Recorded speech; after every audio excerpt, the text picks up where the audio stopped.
Again, this was improved much higher after the workshop in comparison to the control group. And again, that was maintained in the follow-up. Now this one let me explain, because for this one, higher scores indicate fewer problems, but it's kind of the opposite of what you would think. We did see improvement. They self-reported improvement in performing work or daily activities due to physical health. You can see after the workshop, it was significantly higher. This is for physical health, and we found the same thing for emotional health. Again, higher scores indicate fewer problems. After the workshop, the group that participated in the Stand Up and Move workshop had fewer problems performing work or daily activities due to emotional health. So, in summary, we found significant decreases in sedentary behavior after the workshop, approximately 68 minutes decrease per day. However, sedentary behavior increased during the follow-up, and at 12 weeks, it was only 18 minutes lower per day than at baseline. Functional performance was improved following the workshop and maintained at follow-up. Pain intensity and pain interference was lower in the group that received the workshop compared to the waitlist control group at 4 weeks. And so again, I think this is an important point, and this is one of the points that I think is a selling point to take this forward, is that people can stand up and move more even if they have arthritis or even if they have some pain, okay? And it shouldn't increase their pain unless they're either doing too much or they're doing something that they shouldn't be doing. There were significant improvements in vitality and general health, as well as fewer problems performing work or daily activities due to physical and emotional health following the workshop, which were maintained during follow-up. So the Stand Up and Move More workshop was effective in reducing sedentary behavior as well as improving physical function and quality of life in adults 55 years and older. So just an aside to these results, when we went back to Janesville, when we went back to the Rock County Council on Aging building for the 12-week assessment, we pulled into the parking lot and this sign was out front. And I was like, oh great, Joyce must have done this for us. But when I went in the building, I said, Joyce, did you put that out there? That's great, thank you so much. And she goes, no, I didn't do it. They share a building with the Rock County Health Department. The health department had put it out there. They hadn't talked with her. I don't even know if they knew we were doing a Stand Up and Move More workshop. But again, the press has picked up on this. And you're starting to see more articles come out about sitting is the new smoking. Get up and move. Okay?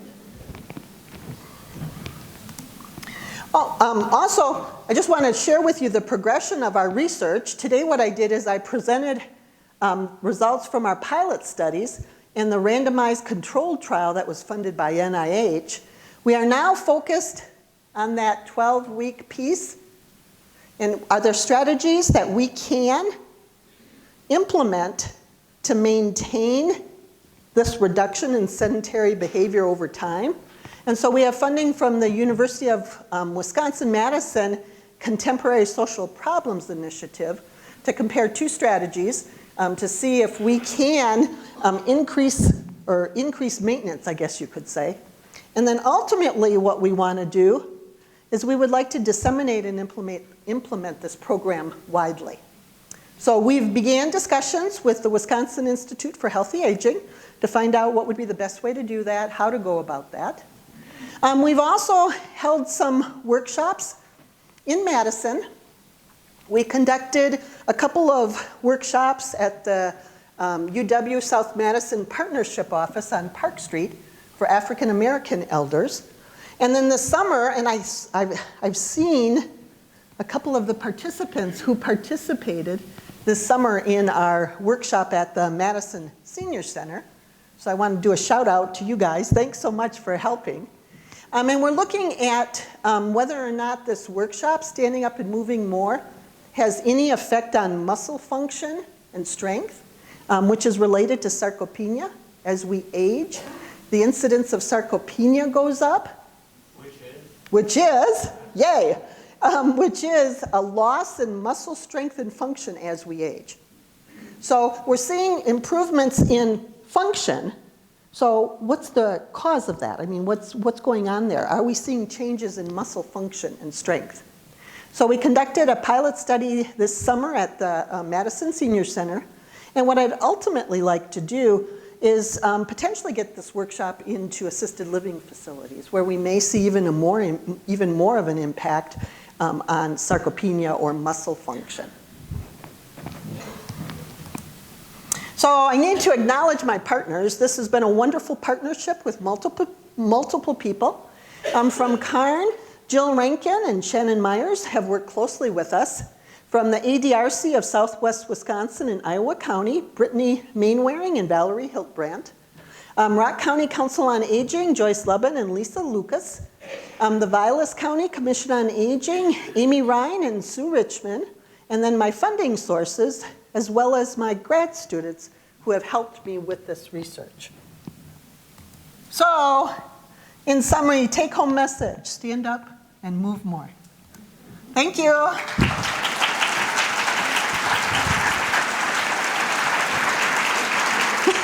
Yay.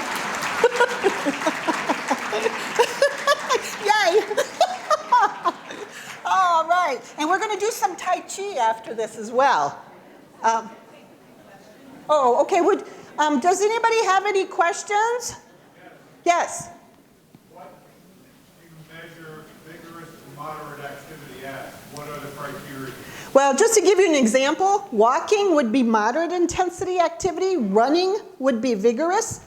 So it just gets the heart pumping a lot more. You might start to sweat.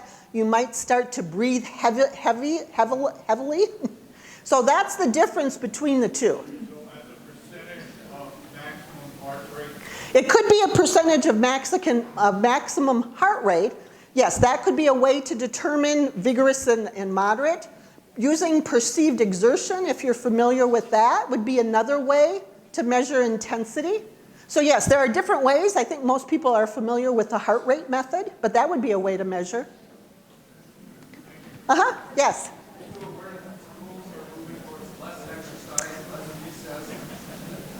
I'm very much aware of that. The woman who has an office right next to me is a physical education instructor, and she lets me know that this is going on, and it's been going on. And so, yes, the idea, yes, workshops for them. I'm all for it.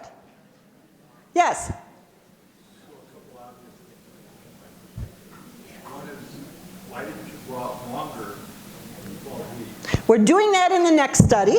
Well, okay, but Okay, his question was, why didn't we go out longer than 12 weeks? Okay, and then the follow-up to that? the challenge of proposing the long term, have you considered the use of technology like Fitbits or et cetera as a way to be more precise, Yes. as well as have a greater degree of onboard influence as contrast to somebody having to go to a workshop? Yes, and so his follow-up to that is, why didn't we go farther than 12 weeks? And have we considered going farther and using technology, like, for example, Fitbits and that type of thing? And yes, that's very much doable. We have thought about that. But very early in our discussions with Jane Mahoney and Jill, they said, because I wanted to go during the pilot research, I wanted to go to every session. I actually would have loved to have led the workshop. But what they said to me up front, we need to think long-term, we need to think what can communities actually put into the program. I wanted to give them feedback on their accelerometer data early on. And Jane said to me, she said, Kelly, no, you're not going to be able to maintain that in a community setting long-term because it requires money, it requires someone who can download the data, interpret the data. And so we deliberately set out to do this very simply. But that's not to say that individuals who have Fitbits, and maybe there are counties that would be willing to do that, that could incorporate that into this program. Well, and just let me add, I'm not suggesting what you did in any way that might sound critical. It's not. It's wonderful. But it's, to me, me, it's pretty compelling, and the next steps are pretty compelling, and sustainability is Right. long run. Yeah, and I think that's a great idea, and I think it is worth considering and putting it into the context of the community-based, into community-based if we want it implemented. Thank you. Yes? Almost everyone has a smartphone. Yep. I assume that tons of people. Most smartphones, certainly Apple has an accelerometer built in, and so you can track just something simple like number of steps taken. Watch that go up gradually as you walk around the room while you're watching TV. So that is a community-based. Almost everyone has it. Not as expensive. Most people have it. Right, and that would be another thing you could implement. However, what we have found, okay, at least originally, now that might be changing, attitudes might change, is that was not something that was very, people were not excited about doing that. They wanted simplicity, okay? But again, I think technology is there. It can be used, and maybe what we need to think about is for those individuals who want to use technology, they can. Those individuals who don't, we've got this other option. Well, and people like you can help get over that curve. And I would admit, it's intimidating if I don't understand it. But if somebody holds my hand and walks you through it. So you could actually do that in the workshop sessions. Yes?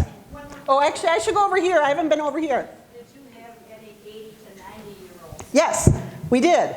I looked at the age range, and it was funny because I wanted to go 65 and older to begin with, but my Data and Safety Monitoring Board from the NIH said, no, go younger, so we went younger, but that didn't seem to impact. We had individuals, mean age was 74, but the standard deviation was about 8. So we had a number of individuals. I don't think we had any individuals in their 90s, but we did have a good handful of individuals in their 80s. Yeah.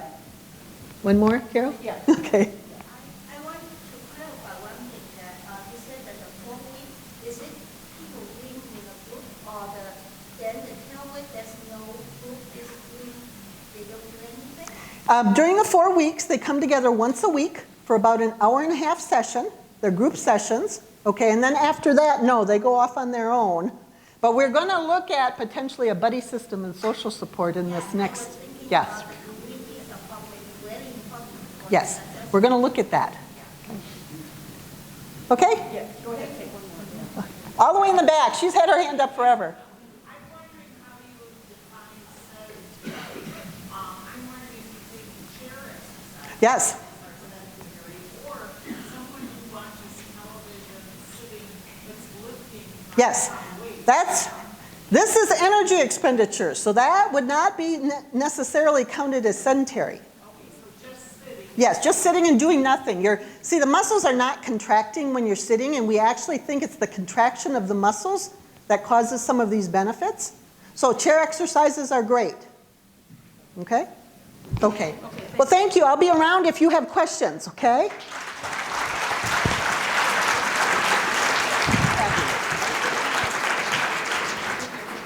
So Christy, are you here? Oh, here she is. Oh, wonderful. Okay. Well, some of you remember this wonderful person, Dr. Christy Hallisey, who does our Tai Chi breaks here.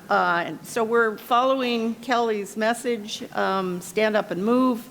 And I'm delighted to welcome again Christy Hallisey, who is assistant professor in the UW Doctor of Physical Therapy program here at the university.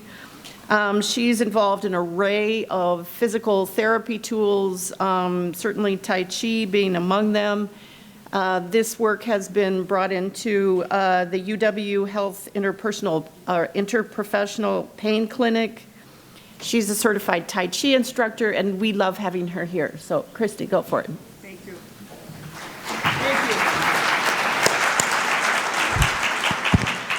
Can you hear me? Yes. Thank you, Ms. Colton. That was a great talk. And I am a physical therapist. That's always my disclosure statement. You shall get up. You shall move. So everybody on their feet. So we heard about those national physical activity guidelines. Walking is important. So let's just all walk in place a little bit, get warmed up. And walking's great. It's one of the best exercises you can do, but don't just walk like this. You know, you gotta put some oomph into it, or do some intervals. I grew up in farm country. I used to run between telephone poles to telephone, sprint and then walk, sprint and then walk. But I played sports like that needed anaerobic. So do that, walk a little faster, okay? Walking alone won't keep you from falling down, okay? And rest. Got everybody's heartbeat going a little bit. So we have to walk. We have to get our physical activity in. Now, you may sit. Okay? Number 2, Dr. Colton talked about strengthening. What's the most important muscle in your body to keep strong? Your brain.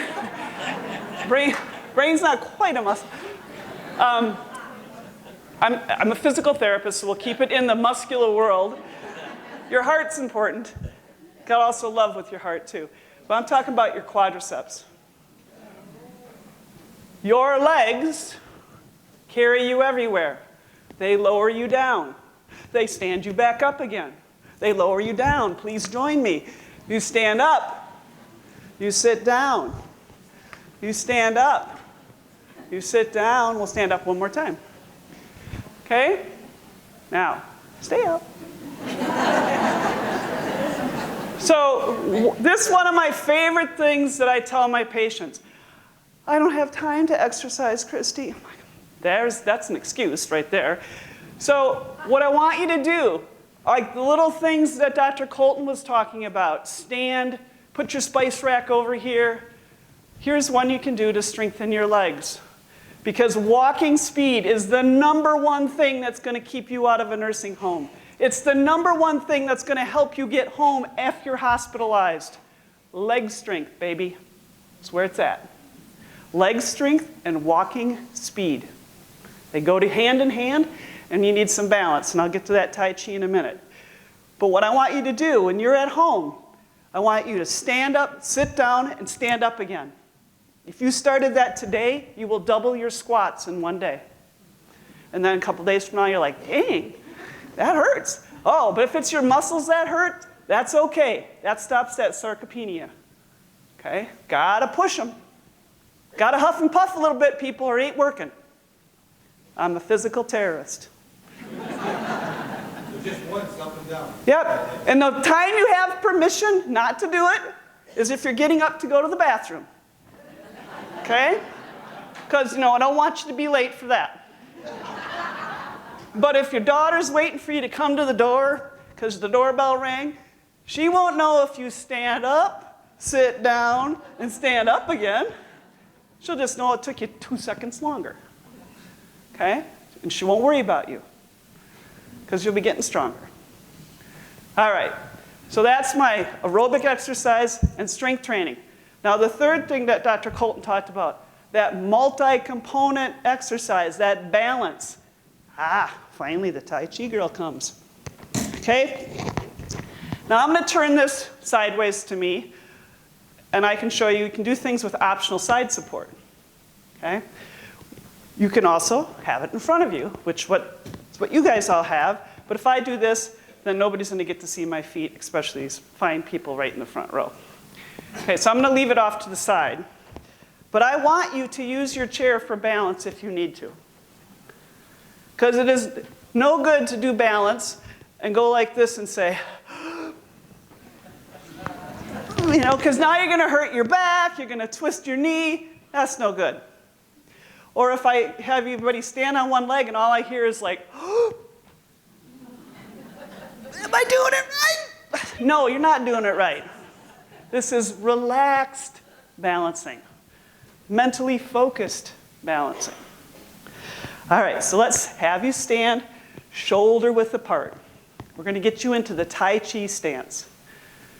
I want you to pretend you're riding a horse. Soften the knees up a little bit. Oh, you want to hold on to the reins? That's fine. Okay? So what we're looking for, feet are shoulder width apart, okay? They're parallel, like you're standing on a railroad track. That's the intention of Tai Chi.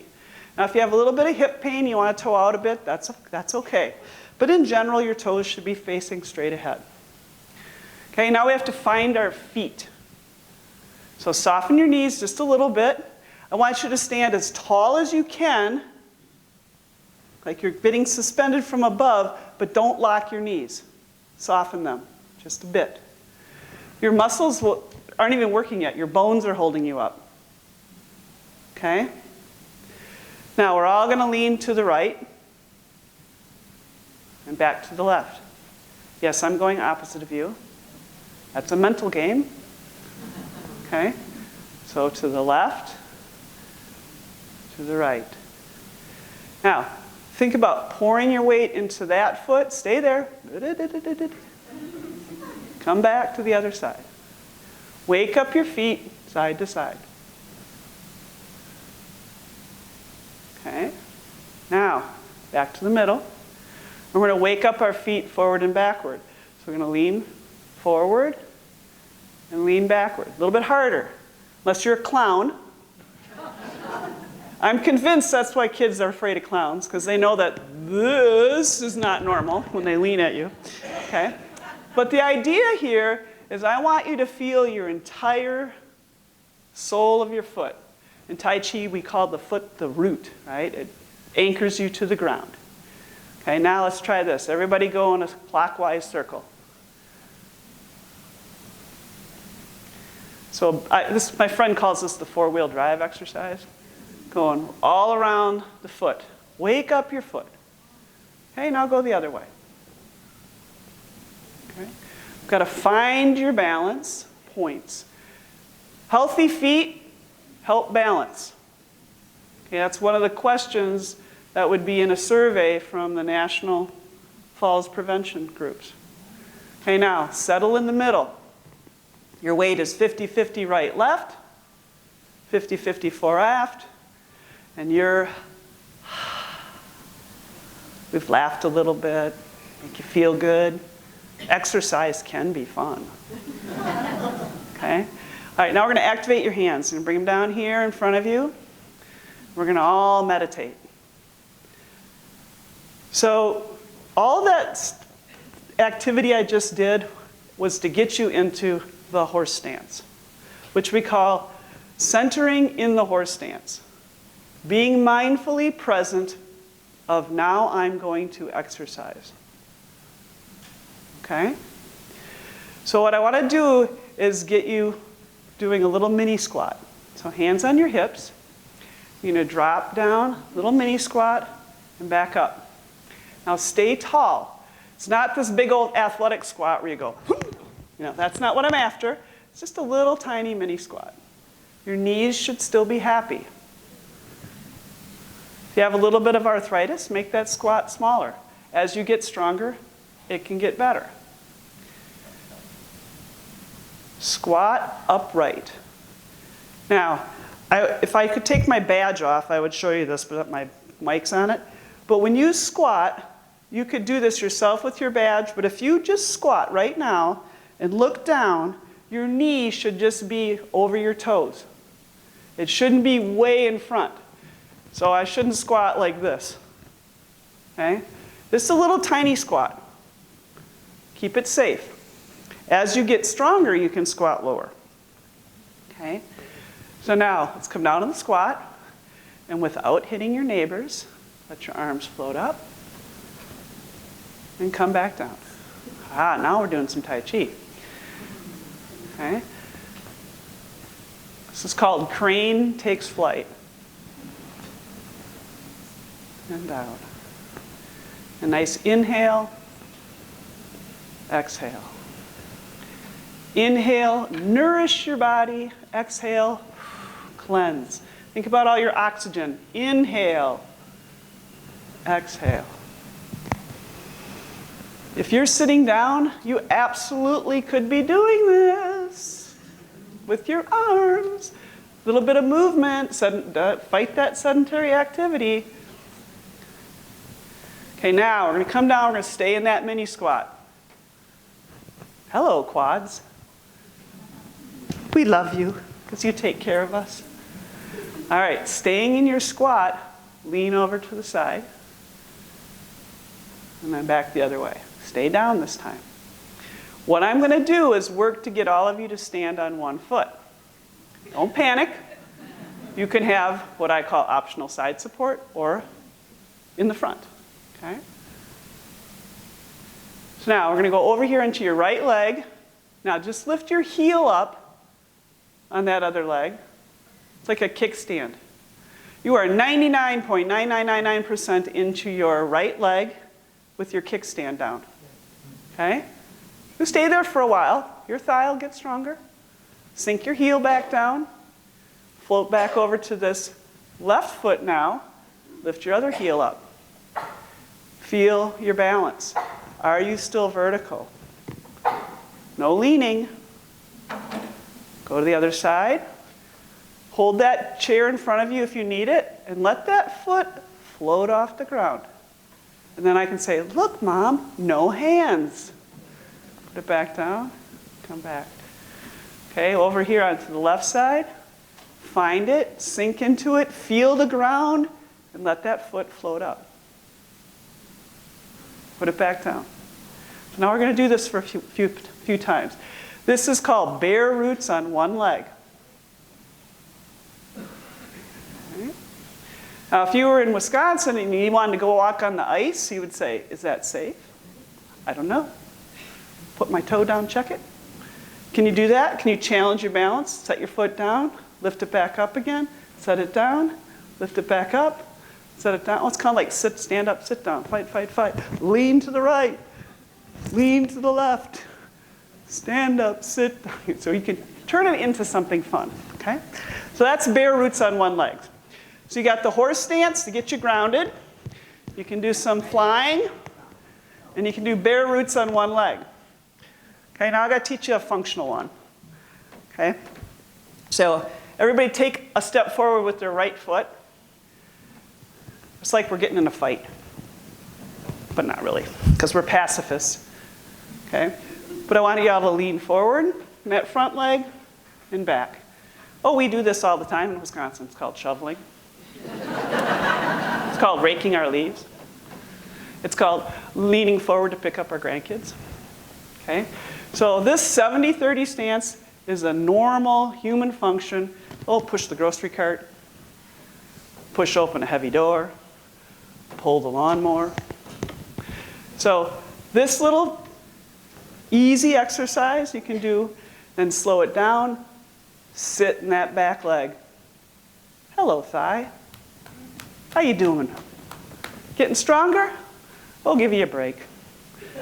Okay, then come back, switch feet. Put the other one forward because we've got to give love on both sides. Slide forward. And this is called the 70-30 stance. So 70% of your weight's in one leg and 30 in the back. So you're safe. But you can always push the envelope. Maybe sit in that back leg for a little bit longer. Train it to get stronger. And the last thing you can do is practice standing on one leg. Okay? So that same stance you were in, and just practice standing on one leg. Do that at the kitchen counter. Do it anywhere. So first get mindful, then start moving. Up and down, get everything warmed up, then work side to side, forward and back, both legs, and then practice standing on one leg. We've affectionately called those the Fab Four. Okay, they're easy things you can do anywhere, and in our research study that we just did, people said, hey, I do that at the kitchen counter. I do it when I watch television. I do it when I'm in the grocery store waiting to check out. They're little exercises that will help you stay moving, right? Thank you very much for your time.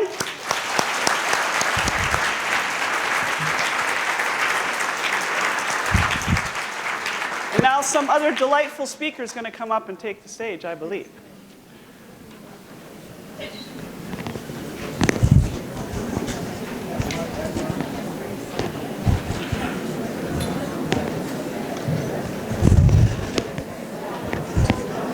Okay, We have a longer break scheduled later in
Hello, everybody. Here we go. While you're getting settled in, I would like to, hello, hello, hello. Hello, hello, hello. Trying to get folks to pipe down a little so we can get started. It's wonderful to have all the chatter. But I want to state something here at this juncture, and that is we're delighted to be able to provide this event every year for free for people in the community. But in fact, it costs us about $25 a person to do this event every year. And so this is Carol making a request, a plea, whatever you want to call it. If you can contribute something to this event, we would really appreciate it. And so you have actually donation envelopes in your red packet. And so if you're able to contribute something to this annual event, it increases the likelihood that we can keep doing it and keep doing a good job of it. Okay, so the Institute on Aging is, above all, a multidisciplinary institute, and we are trying to nurture and disseminate information about all varieties of research that happens at the University of Wisconsin. So we heard something earlier this morning about sort of physical aging, exercise, visual aging, all the complexity of the visual system and people who are doing really impressive basic science to try to understand it. And now we're going to shift gears. We're going to shift gears to more the social worlds that we inhabit, the psychological and social worlds that we inhabit, that are a critical feature, we all know, of how we age. And so for this part of the program, I'm delighted to introduce Dr. Lauren Papp, who is professor in the Human Development and Family Studies program at UW-Madison. She has a research team that has a couples lab, so they bring actual couples in to do research on them. She's interested in how intimate and family relationships shape development across the lifespan. And she links these relational experiences to many things, to mental health and even to societal problems like prescription drug misuse. And so we're delighted that she's going to actually be taking us into this new social relational world for our last talk of the morning. So please join me in welcoming Lauren Papp to speak about midlife, adult health and well-being, signs of despair, or rays of hope.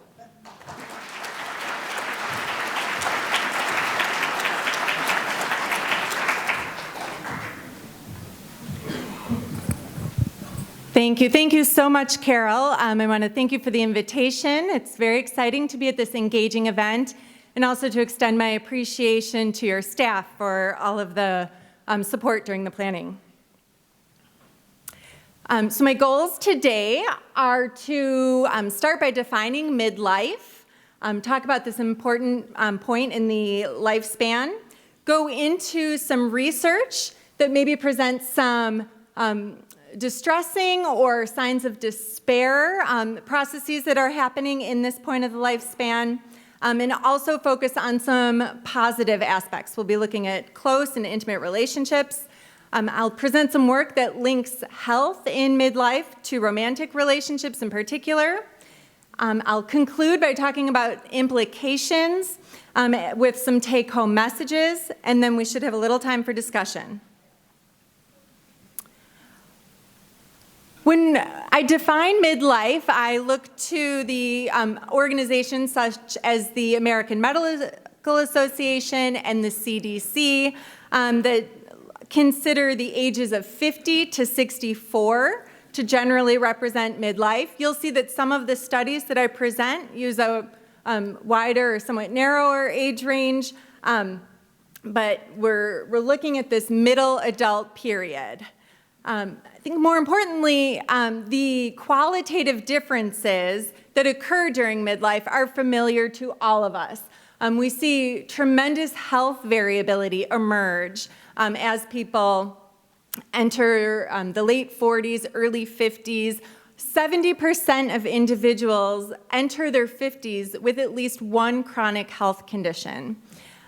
We see an increase in daily challenges, more competing demands on individuals' time. On a more promising note, midlife also offers the opportunity for people to engage in more dynamic and additional roles. There's a high potential for success and productivity. This is where we see people shift to making sure that their life has meaning for people outside of them, maybe giving of their time more, turning into a mentor as well as a worker. And not surprisingly, this period of midlife has been described as a pivotal period. Midlife is the time in life that links earlier development to later development. It's also the period of the lifespan that links younger generations to older generations. So this truly is a time where we pivot and see tremendous growth and change. The attention given to midlife is highly warranted and just continues to increase as well. So we know you've heard these statistics, but more people will be of retirement age, more people will be working longer, we're living longer as a society. So how people do during midlife holds tremendous importance as we look to the future. There are some critical research needs. And you've heard our first two speakers mention the National Institutes of Health a couple of times throughout the presentations today. And the NIH, just underscoring how important this period is, has calls for research specifically focused on understanding midlife better than we do now. We need to understand what allows people to develop and age in a healthy way. And we need to better fill in our understanding of the human development life course. So looking at development research overall, we know a lot more about other periods of the life compared to this period we're talking about, midlife. And developing a better understanding will help not only people who are in mid-age, but also the younger and older generations who rely on this period.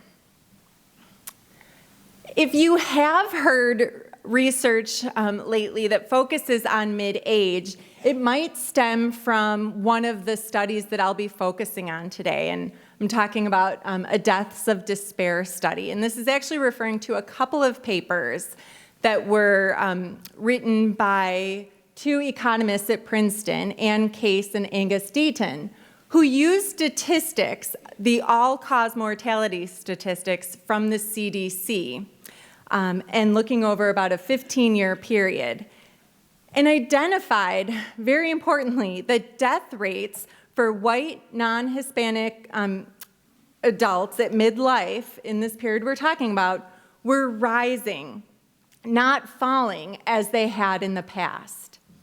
When the researchers dug into why this was happening, these increased deaths were largely accounted for by rising death rates due to drugs, alcohol, and suicide, so the term deaths of despair. These economists said that they were both surprised and disturbed by the magnitude of these findings. They also extended their work and brought in other data from different countries to show that the United States was uniquely falling behind. So while other similar countries were making progress in mortality and morbidity, the United States was falling behind. And they showed that these differences were particularly impacted by education and socio-demographic factors. Not surprisingly, those broad findings have encouraged just a lot of additional work to understand what is happening. A recent paper by researcher Dr. Lauren Gaydosh took a slightly different approach to the question. So if you remember, the Case and Deaton study used looked at the outcomes of people at one point in time when the CDC had their death records already. This research team took a different approach and took advantage of the AdHealth study, which might be familiar to you. It's a large, nationally representative study that started tracking individuals when they were in high school and has followed them now until these individuals are entering their 40s. For this particular study, the research team looked at indicators of depression symptoms, so feeling blue or feeling down, sadness, suicidal ideation, thoughts of harming oneself or killing oneself, marijuana use, and heavy drinking, clearly indicators that would map onto the signs of despair. And again, this study is different in that they're following people who are still alive over time, so it's a different type of design. These researchers recently reported that each indicator, each despair indicator looked at, increased over time as this cohort aged as they were approaching their 40s. So this is looking at people who are approaching midlife, showing increases over time in these signs of despair. Also notably is that this research study did not point out differences in education, geography, or racial and ethnic background characteristics. So we're seeing more consistency in this new cohort. If you can see on these studies, these are studies that are just coming out. There's a lot more work that needs to be done on this, it's an example of how we can look at different, the same question using different designs and different data.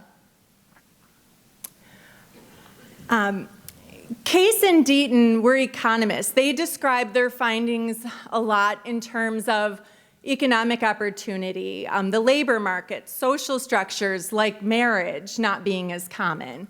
Other people have argued that these changes in and increases in mortality can be attributed solely to the opioid epidemic that we hear about all of the time. The figure on your left simply shows the increase in mortality overall, so not divided by any age range, but just the remarkable increase in the number of deaths related to opioids. Midlife period represents an extremely risky or susceptible period that we should focus on for a moment. Individuals in midlife receive the highest rates of prescribed medications. I mentioned before there's tremendous variability in health conditions and health symptoms.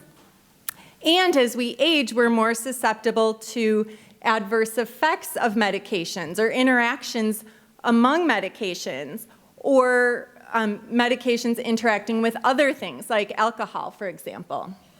So we need to understand what's happening in midlife. Just a local importance about this epidemic, even though prescription rates, actual medication rates, have declined significantly in recent years, 2017 we actually saw the most overdose deaths ever recorded. The city of Milwaukee is on track in 2019 to record their greatest number of deaths related to opioids in the past decades. And again, that's despite all of the public health attention we've seen, as well as prescription rates going down. So this is a problem that is absolutely ongoing. And another way that we can look at this issue, instead of focusing on mortality or deaths related to the opioid crisis, is to maybe take a step back and look at prescription drug misuse, which in many cases precedes overdose deaths. Prescription drug misuse is defined as using somebody else's medication or using your own medications in ways other than intended or prescribed. There's an important study by Dr. Ty Shepis and his colleagues where he drew on nationally representative data from the National Study of Drug Use and Health. And in that study, they simply ask about all medication use and then how it was used. So you get a really thorough look at what medications people are using and whether they use the medications according to their prescription or not. And in this particular paper, the researchers were linking medication behaviors to problematic consequences, and here, suicidal thoughts. So I'll start by reporting that when midlife individuals, and this study focused on individuals in midlife, and looked at particularly risky medications of opioids or pain medications and benzodiazepines, again, those increase and are prescribed more at older ages.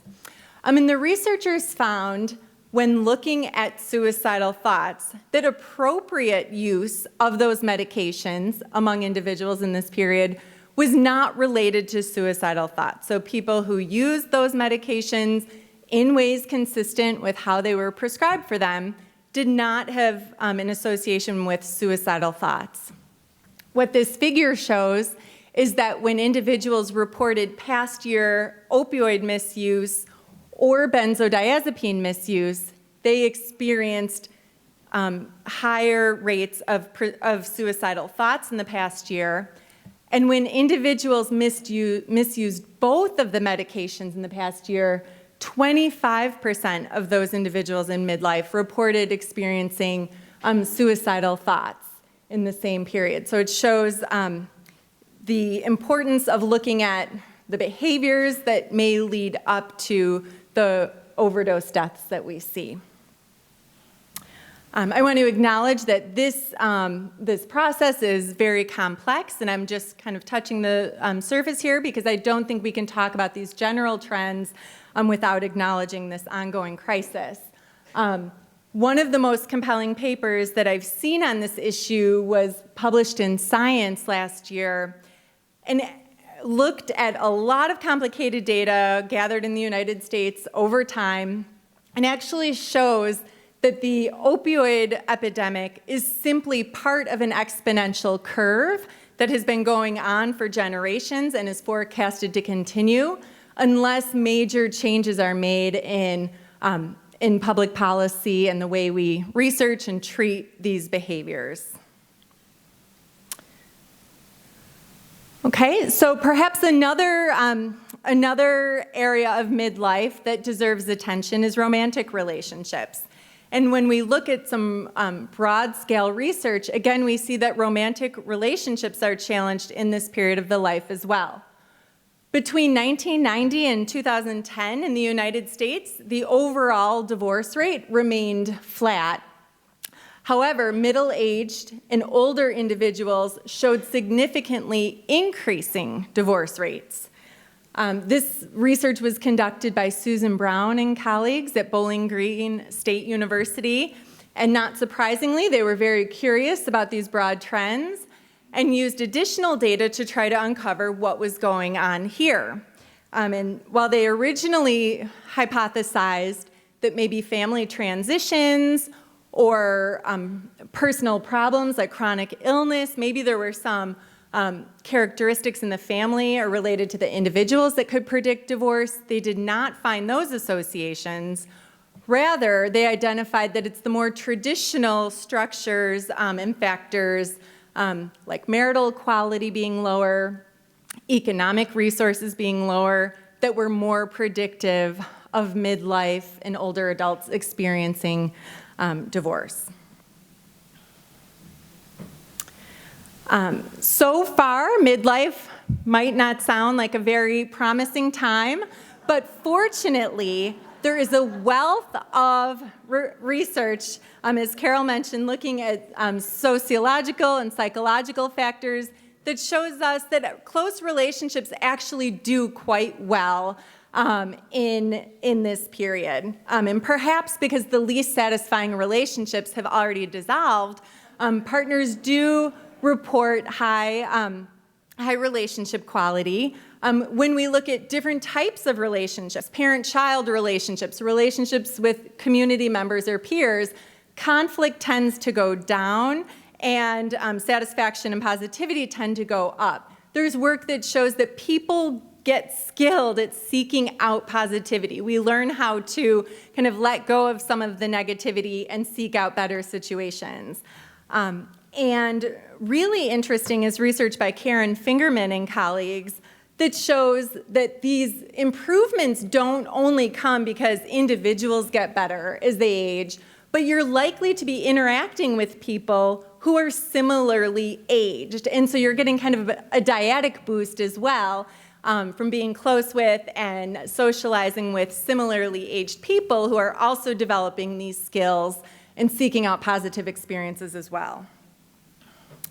Okay, I'm simply using this as my reminder, so I will show you, I'll walk you through the results of this study. Just to give you an example of how we know some of these trends. Okay, so think about a study, and anyone could participate in this, where the researchers asked you to talk about how you would solve different problems. And some of the problems that you would be given would be instrumental. So they would relate to you needing to do something or fix something. So examples would be, you have a recipe to make something and you need to make half of what the recipe calls for. How would you figure that out? Or you spent time filling out a complicated form and it was returned to you. It wasn't accepted. So those are things you would have to figure out on your own or related to you. There are also interpersonal problems. So examples of this would include, a friend criticized how you handled something with your grown daughter.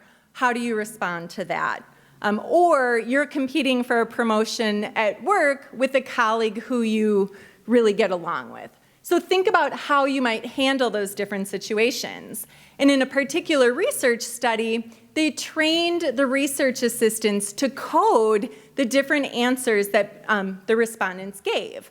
Some of the participants were younger, and some of the participants were older. The responses, even though people were giving all different types of answers, could be coded according to similar themes. And there are 4 broad types of solutions that people engaged in. One would be more of a withdrawal, and this is something that is like denial. So you're kind of suppressing it. You're not really dealing with this problem that was posed to you at all. Then there's more of a passive dependence, and this could be also where you're not working to fix the problem or do anything, but maybe having somebody else take care of it. Moving toward the other end of the spectrum, you could be really active and just do things to try and fix the problem, and that's called planned problem solving. Or you could kind of engage in an analysis and be even more planful and maybe weigh different ways you could respond and the potential outcomes of that. So think of those as the continuum of responses. On the left hand of the figure, you see the darker bars show younger people's responses and the lighter bars show older respondents' answers.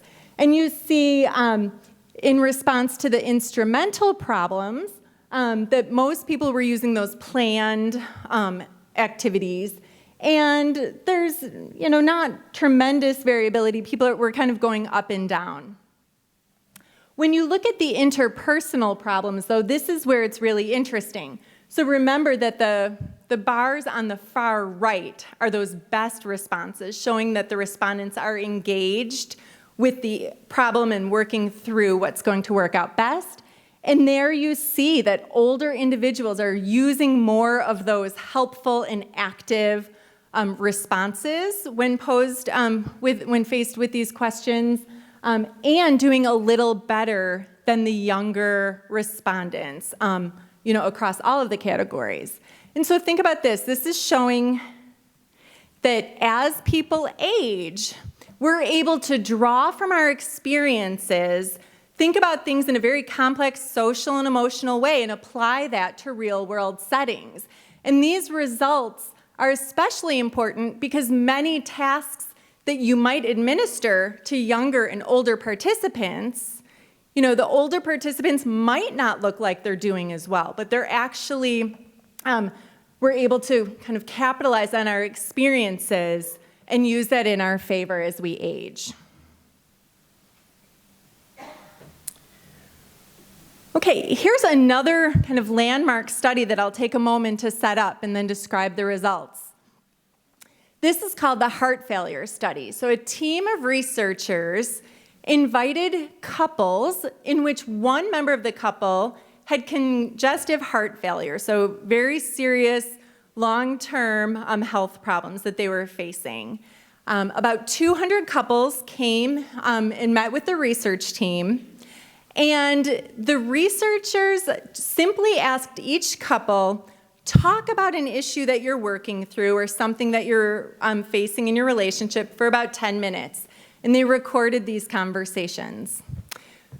The research team then looked at all of these different interactions and discussions and coded which couples were using more positive expressions in their discussions, which couples were using more negative expressions in their discussions, and also incorporated a standard relationship satisfaction measure, and took the almost 200 couples and labeled them, you're a happy couple or an unhappy couple. Okay, so that's what we have starting the study.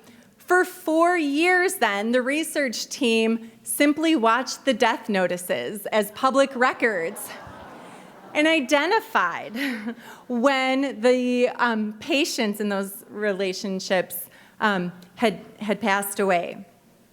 4 years after those initial discussions, look at the difference in who remained alive. So my y-axis here is proportion alive. If you were in a happy relationship, you were significantly more likely to be alive at the end of that reporting period. And so clearly, we can use our relationships to our advantage in even just the most important health outcomes. It also shows me that if there's something I can do to understand what are people talking about, what are the differences in what people are doing when they have those relationship issues, then I want to be very motivated to try to figure out what we can take away from that. So I will highlight here that conflict in relationships is a particularly important indicator of how the individual partners develop, how the relationship develops, whether that relationship is likely to continue or not, and how couples handle their conflict impacts people around that relationship, especially children. So I've been part of a collaborative research program where we look at couples' conflicts as they occur. We developed a diary where partners are able to tell us very specific information about the conflicts that they engage in daily life. What I will note about this is conflict sounds very negative or has a negative connotation.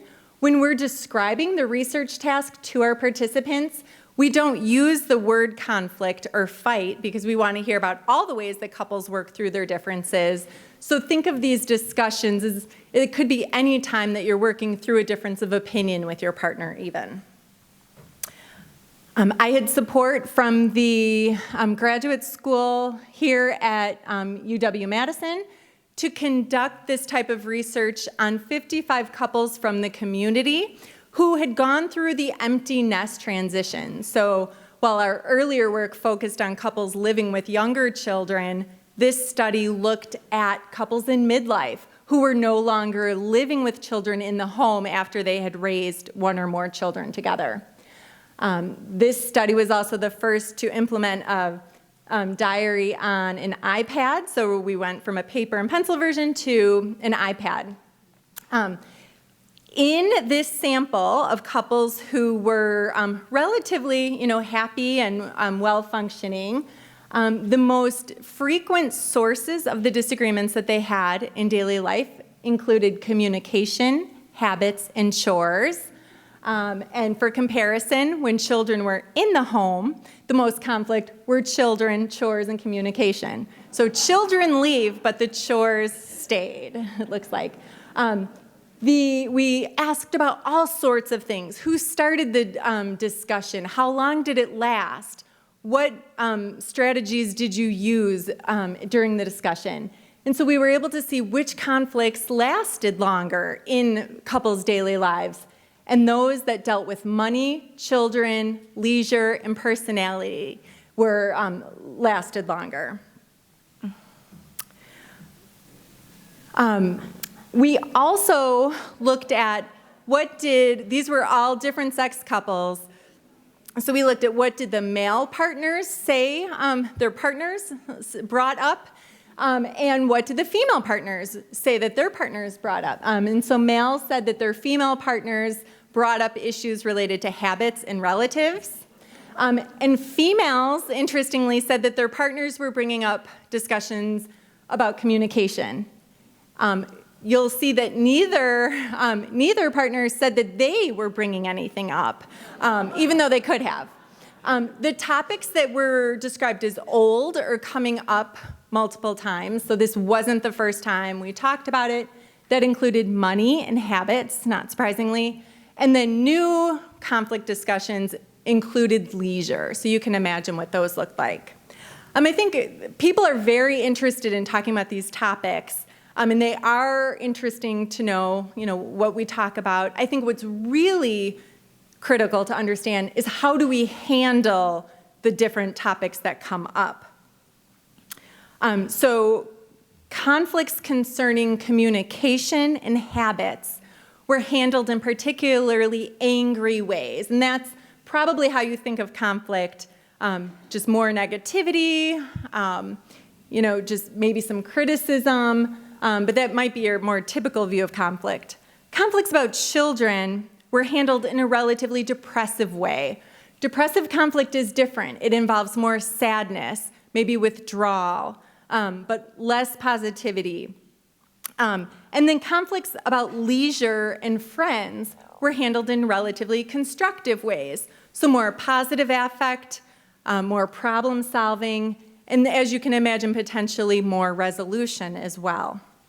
And I'll just highlight here that I'm just pulling out the findings that the male and female partners both agreed on. So these are kind of the most robust findings from that data set. And then I'll kind of take a step back and just report on some additional broad factors related to relationships and health. Not surprisingly, romantic partners demonstrate similarity along many behaviors and factors related to health. These studies have covered everything from taste and smell preferences to the use of sunscreen, to diet, exercise, and substance behaviors. So really fundamental behaviors that shape how people age over time. And these connections are particularly strong in midlife. People have had more chance to kind of come together and to learn from each other. And so I think this points to the importance of having a potentially healthy partner at this point in the lifespan.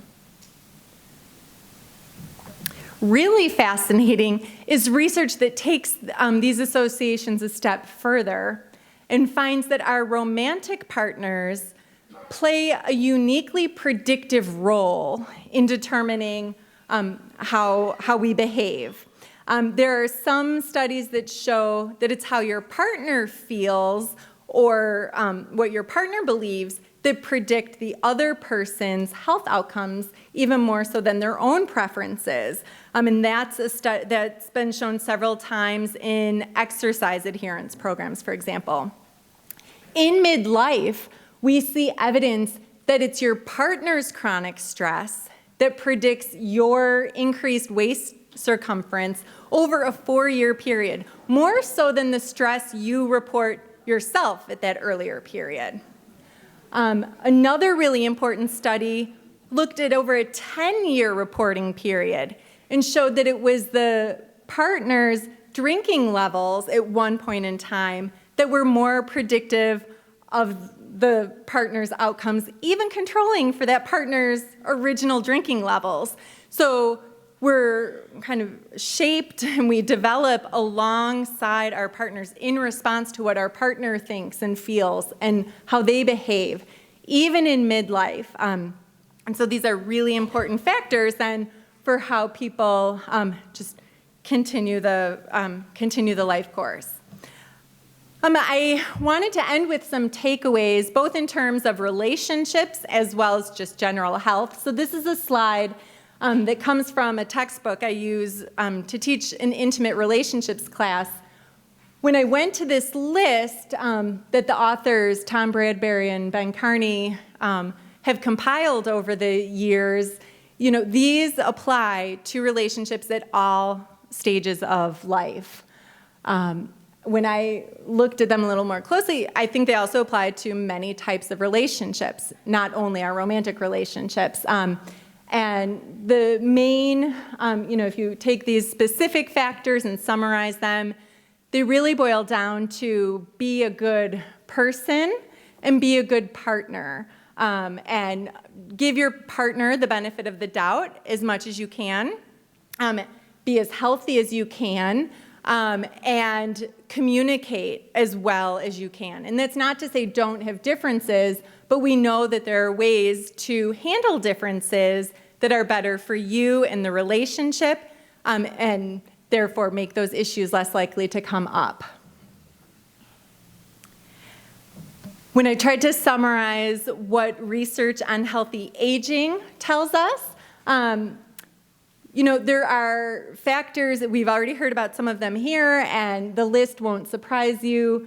Midlife is really, really important. So when I was going into these specific factors, smoking status, for example, if you don't smoke in midlife but have smoked before, that's still a very positive sign. So there's something about midlife that really can help predict how we age. Physical activity levels, which we've talked about today, body mass index, diet, health practices. There are a wide number of things that we can do in midlife to develop in healthy ways. We should have policies that allow us to encourage people to improve these health indicators at multiple points throughout our lifespan, acknowledging that earlier development can impact later development. I think the findings point to additional screening for drug use and its consequences among midlife individuals. And I think the research is pretty clear. We could do more to take advantage when people are in committed relationships in midlife to find out more about the partner's health status or preferences or activities as a way to maybe intervene on an individual's behaviors as well, and potentially just increase the effectiveness of programs at this point in the life. Okay, thank you so much, and we have little time for questions.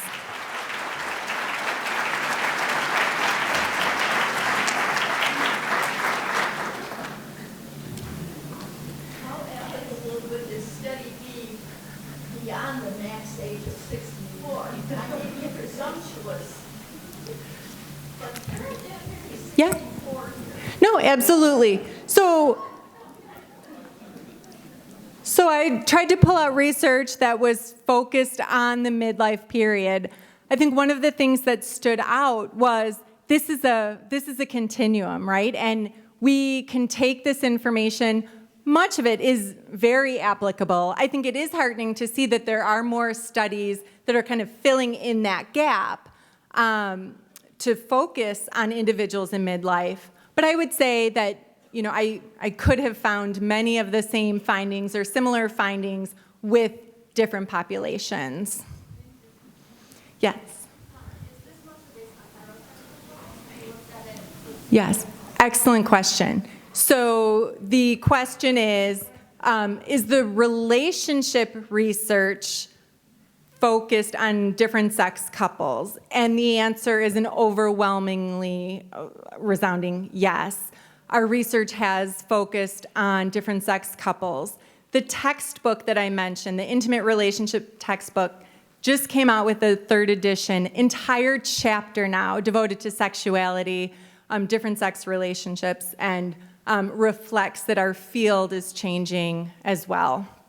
So yes, much more to be done, but we're now pressed to consider that as we design every single study now. So much more to come on that. Yes? Just curious if you guys have taken a look at individuals who were single during their life, people who never married, never had children. Yes. So the question is, has research focused on single individuals? The answer is yes. My work has focused on couples, so I tended to pull out the relationship work. There are many studies, so the national studies that I mentioned, the National Survey on Drug Use and Health, for example, the Midlife in the United States data collection that is led here, certainly focus on individuals as the sampling unit. And I would point people to the Institute on Aging website, where a lot of research is summarized. And I would say more actually focuses on individuals than on couples overall. Thank you. Yes? What are we doing different in this country that causes us to have higher rates? Yeah, that is such a great question. So the question is, if we look at the larger demographic studies, what is happening in the United States that is causing this mortality and morbidity increase? I think it depends in a way who you read. That's to get the explanations. Case and Deaton have a book that will be published in early 2020, and I think that's going to be really exciting. So they were the original authors to highlight these differences, and they're working to address their own questions, I would say. And I think it's complex. So yeah, I would say wait for that book. They're going to have the most thorough responses. I think that as our society has changed in many ways for the better, but some changes have maybe weakened the interpersonal and community ties that people used to rely on. So I think there's a lot more there, and we could have a whole symposium on that question, actually. Yep. One more, if there is one more. Yes? Is there a need for more counseling in the area of marital relationships that maybe would prevent some of those occurrences? That's a great question. So is there a need for more counseling, for example, that could address some of the relationship dissolution questions? I think we need more mental health support overall, not necessarily tied to relationship counseling, but people who are able to bring in relationship when applicable. So going back to the other question, individual development is critical, and as people grow and develop along the lifespan, different relationships will play different roles at different points. So people who can support those changes and needs, very needed. Yes. Thank you, Laura. Okay. That I have been introduced to that I'm trying to put into my everyday life. One is happy place. One is me time. Yes. They're good places, aren't they? Yes. Okay. So what about, can we focus on having a happy place or me time? And these are making me think of just being more mindful and intentional in daily life. And so whatever it is that you think about that can center you, if you go back to our Tai Chi exercise, how do we get ready for that exercise or for whatever challenge we're about to do? Critically important. I agree. Thank you.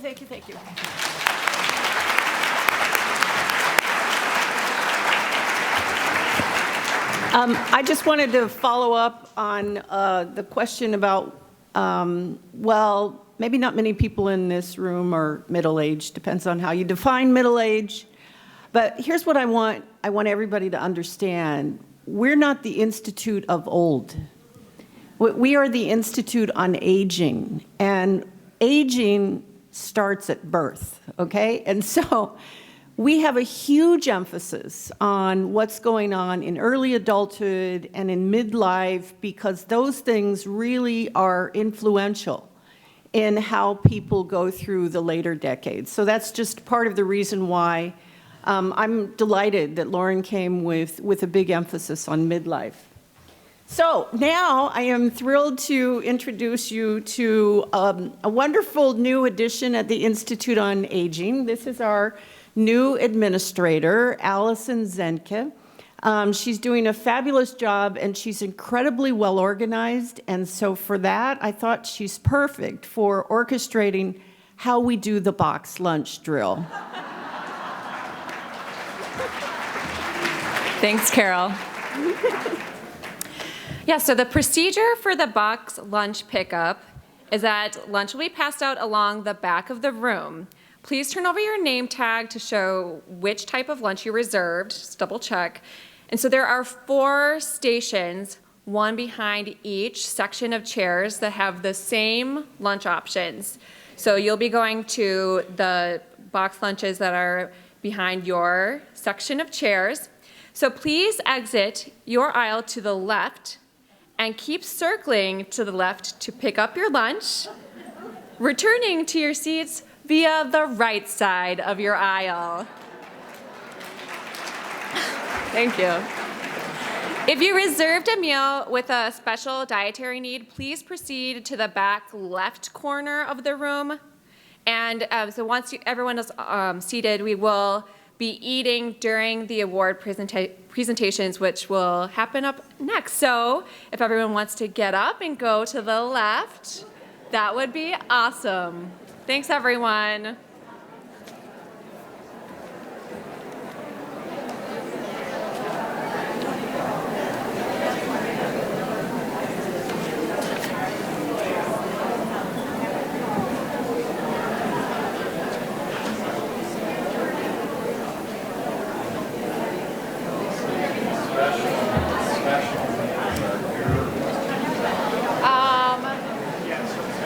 Here. Yes, sorry, I should have specified. Yes. Right? That seems right.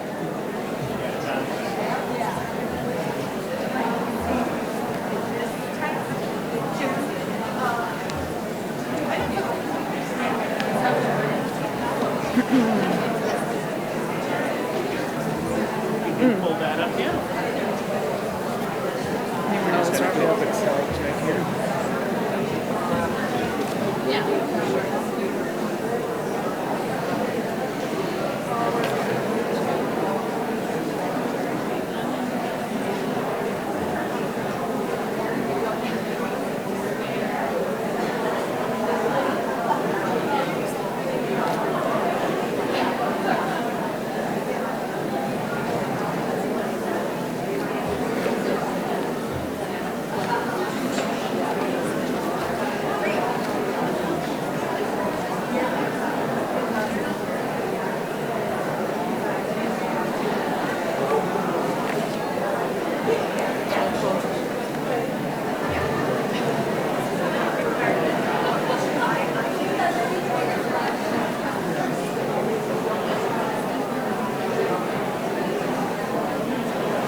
Ready for your big moment?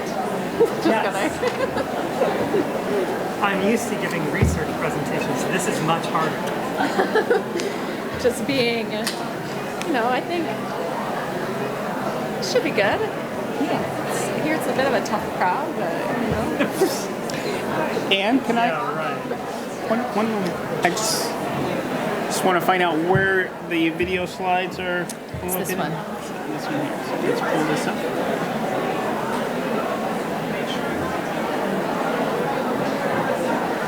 What is time? Yeah, it's working. And then I have a hot link. Where's that? How long do you think? Right there. I'm going to try say that I don't know how to use a, Because I figured I don't want to cut into the key.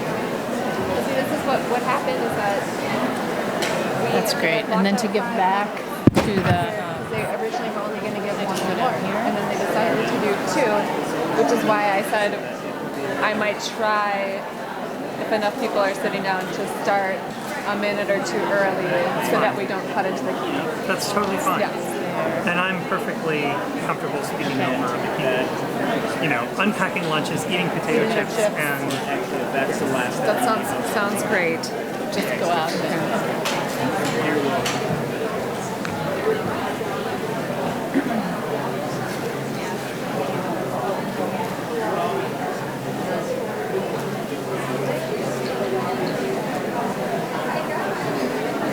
So are you in SMPH or? School of Medicine and Public Health. Yeah. Yep. In the Department of Medicine. Nice. School of Medicine and Public Health. You got the basics. Yeah. Yes. I'll read the whole thing. I was just curious. It didn't say the division, which I assumed was. Then there's biomolecular chemistry. You can leave that off if you want. If it's easier, just say that. I can say it. Okay. Maybe. Department of Biomolecular. Oh gosh, this is gonna be bad. It's the Department of Biomolecular Chemistry. It's not the easiest thing. Biomolecular chemistry. Biomolecular chemistry.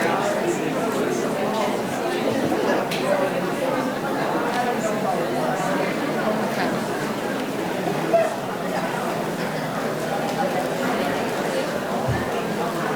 Water.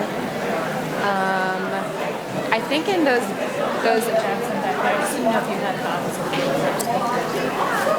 Oh, there are some. I didn't know. They were prepared. Do you mind grabbing one? Oh yeah, of course. Thank you. Here you go.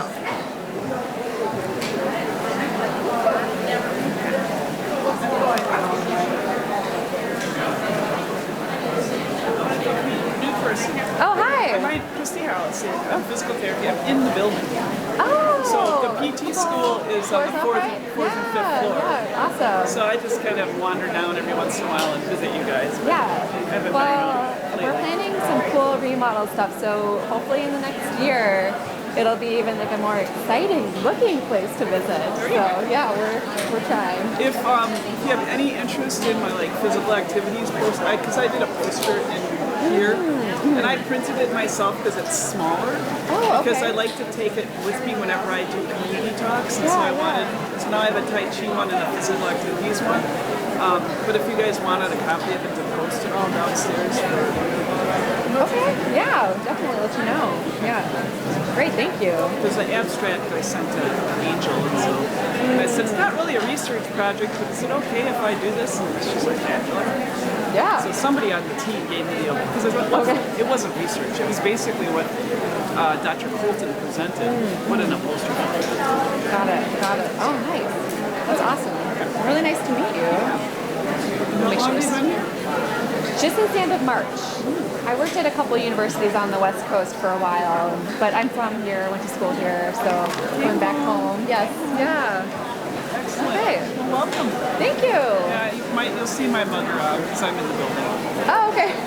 Great. Awesome. Nice to meet you. Nice to meet you too. Okay, now I'm going to go get my lunch. Catch you somewhere down there. Seems like people are settling, I think so you I can might go for it. start.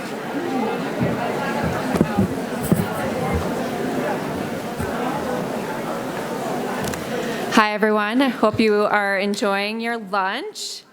So we'd like to start with the New Investigator Award presentations. So our New Investigator Awards are given to UW-Madison students or advanced trainees to recognize outstanding achievement in aging or life course studies. So our winner's research was showcased in today's poster session. And so we'll start with the 2019 winner for biomedical aging research, Sophia Sodeo, presented by Matthew Marins, PhD, Assistant Professor in the Division of Endocrinology, Diabetes and Metabolism, and in the Department of Biomolecular Chemistry. Welcome, Matthew Marins.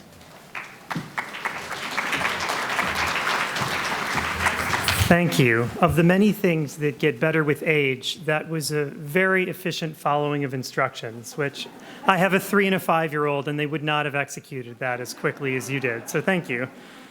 So it's my great pleasure to be here, and I want to thank the University of Wisconsin Institute of Aging for giving me this opportunity to present an award to an incredibly talented graduate student in my lab, Sophie Sadeo.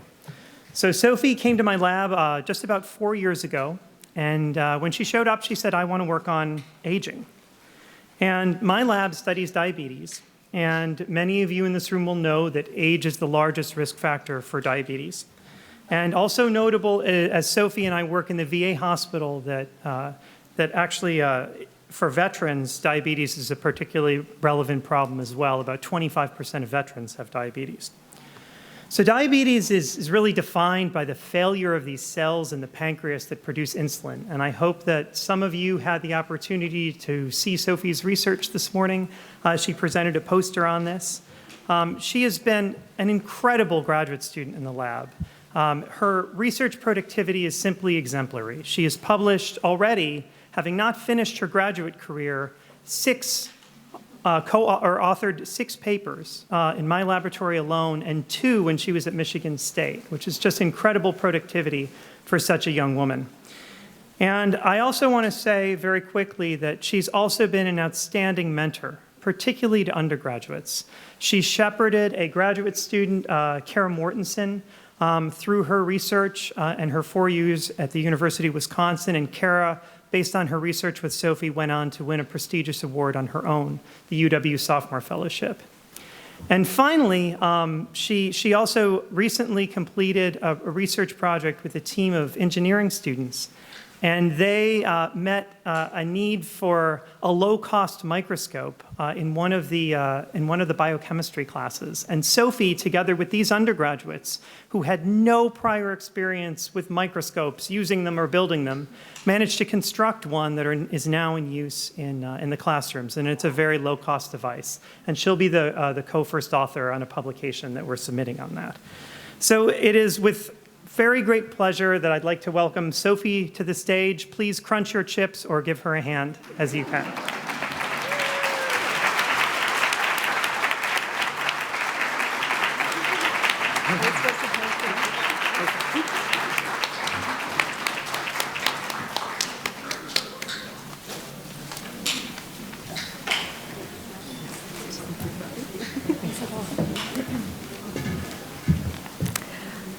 Wonderful. And now moving on to our 2019 winner for Social Science Aging Research, Megan Jenkins Morales. Megan's mentor is Stephanie Robert, PhD professor in the Department of Social Work. Dr. Robert is out of town and could not be here today, so following are some remarks prepared by Dr. Robert. I am very pleased to present Megan Jenkins Morales, the Iowa New Investigator Award in Social Science Research. Meg earned her Master's of Social Work from Washington University in St. Louis in 2012 with a concentration in gerontology, and then worked as a practicing gerontological social worker for 4 years at Age Options in Oak Park, Illinois, before starting the doctoral program in social welfare here in 2016. Meg's current doctoral research in the School of Social Work focuses on how housing options and housing affordability impact the ability of older adults to access the services they need to meet their long-term care needs. The poster Meg submitted for this conference and this award is titled "The Association Between Housing Cost Burden, Unmet Care Needs, and Nursing Home Entry Among Community-Dwelling Older Adults." The idea for this paper came from Meg's experience as a practicing gerontological social worker before she came back to school to earn her PhD. She was involved in trying to help people in nursing homes return to community residential settings and noticed barriers to doing so based on availability and affordability of housing options in the community. Meg is particularly interested in the nexus of housing policy and long-term care policy and how they separately and together can affect the physical health, mental health, and quality of life of older adults. During the last 3 years as a doctoral student, Meg has demonstrated great promise as a gerontological scholar. She has presented her research at this conference, at the annual meeting of the Gerontological Society of America, and the meeting of the Society for Social Work Research. Meg's promise was also recognized last year in being awarded the pre-dissertation fellowship with the Association for Gerontology, Education, and Social Work. Meg is also currently teaching a graduate class on mental health and aging. Meg has demonstrated strong commitment to improving policies and programs to improve the well-being of older adults. We look forward to seeing her career flourish and expect great things from her. Please join me in congratulating Meg for accomplishments and her promise as a gerontological social work researcher and leader.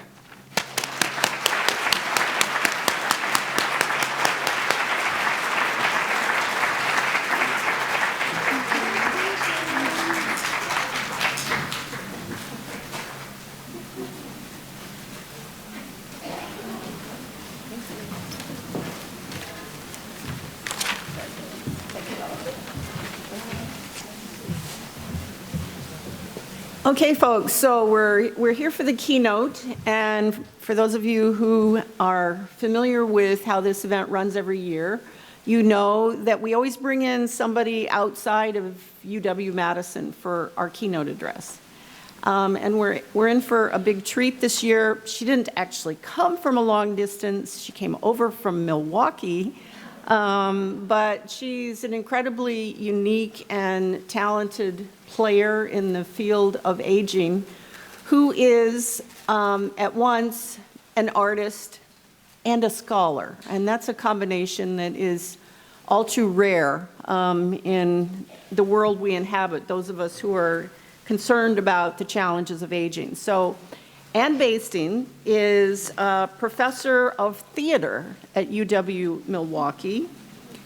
She's also famous for being a MacArthur Fellow. She's also received numerous other fellowships in her journeys of the incredibly creative work that she's doing. And she brings the arts into care settings, including care settings having to do with older people dealing with dementias of different varieties. She's written lots of articles and books and also plays, theatrical plays. Not that she's out there playing herself, let's hope she's doing that too.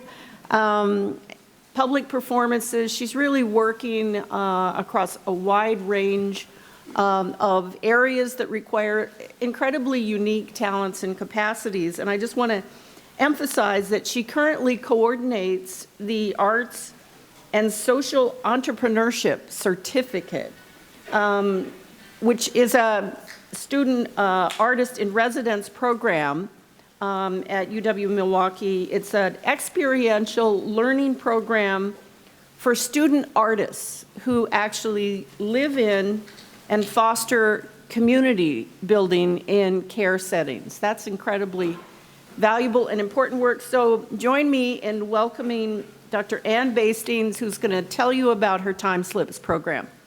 Ann.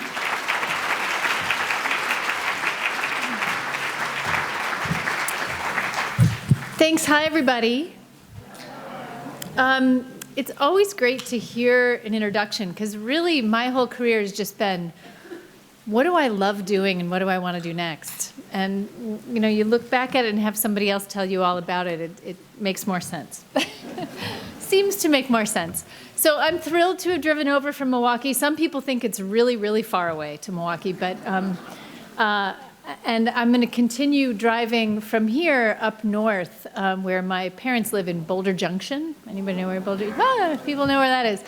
And to spend the weekend with them as they prepare to move down to Milwaukee in, I say, the next move of their lives, which will be a little more supported and closer to family.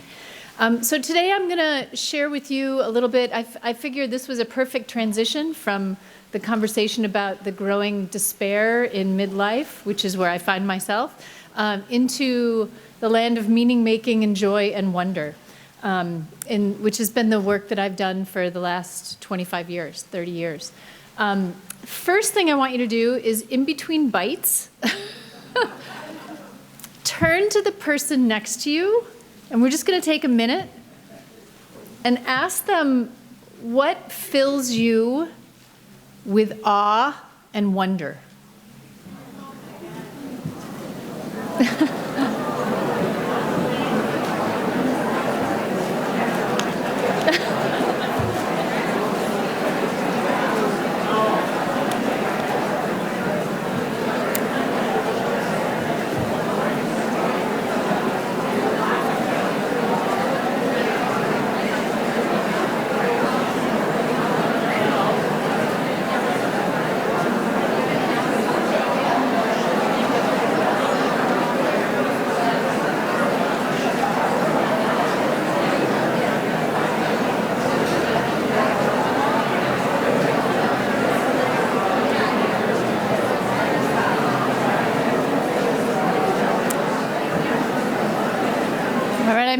I'm hearing some great answers. I'm going to actually ask you to hold on to those. This is not a memory test, but I would love to, you can prompt each other to remind each other at the end if anybody wants to share them, but I'd like us to kind of hold those in the background. And then if I have time, because sometimes I go into a fugue state and just sort of forget what time it is, we'll come back to that. So somebody remind me and we'll answer that. But first I have another couple questions for us to consider. You don't have to answer this. It's just what I call a beautiful question. And these are questions that open up a shared path of discovery that have no right or wrong answer, but just sort of make you jump the track of your normal everyday way that you think and consider something from deep in your heart of imagination and creativity. If your feet could talk, what would they say? If you could fly anywhere right now, I've actually done keynote talks where I guide people through flying. It's really fun. We won't do that today. You're chewing. I don't want to, that would be unsafe. If you could fly anywhere right now, where would you go? And here's a question. When exactly do you want to stop learning and growing? When do you want to stop having meaningful connections to the people around you? Never, somebody said. I think one thing to think about is as we get closer to the end of life, our systems are not built to support this. We say we want to keep growing and learning. Do we really support that? Do people not only have access to housing, which is very important, but access to meaning making, access to culture making, access to learning, all the way to the end, all the way to the last moments? And can that be something that you share together with the people in your life who are close to you as you go through this phase? Is that something you can do together?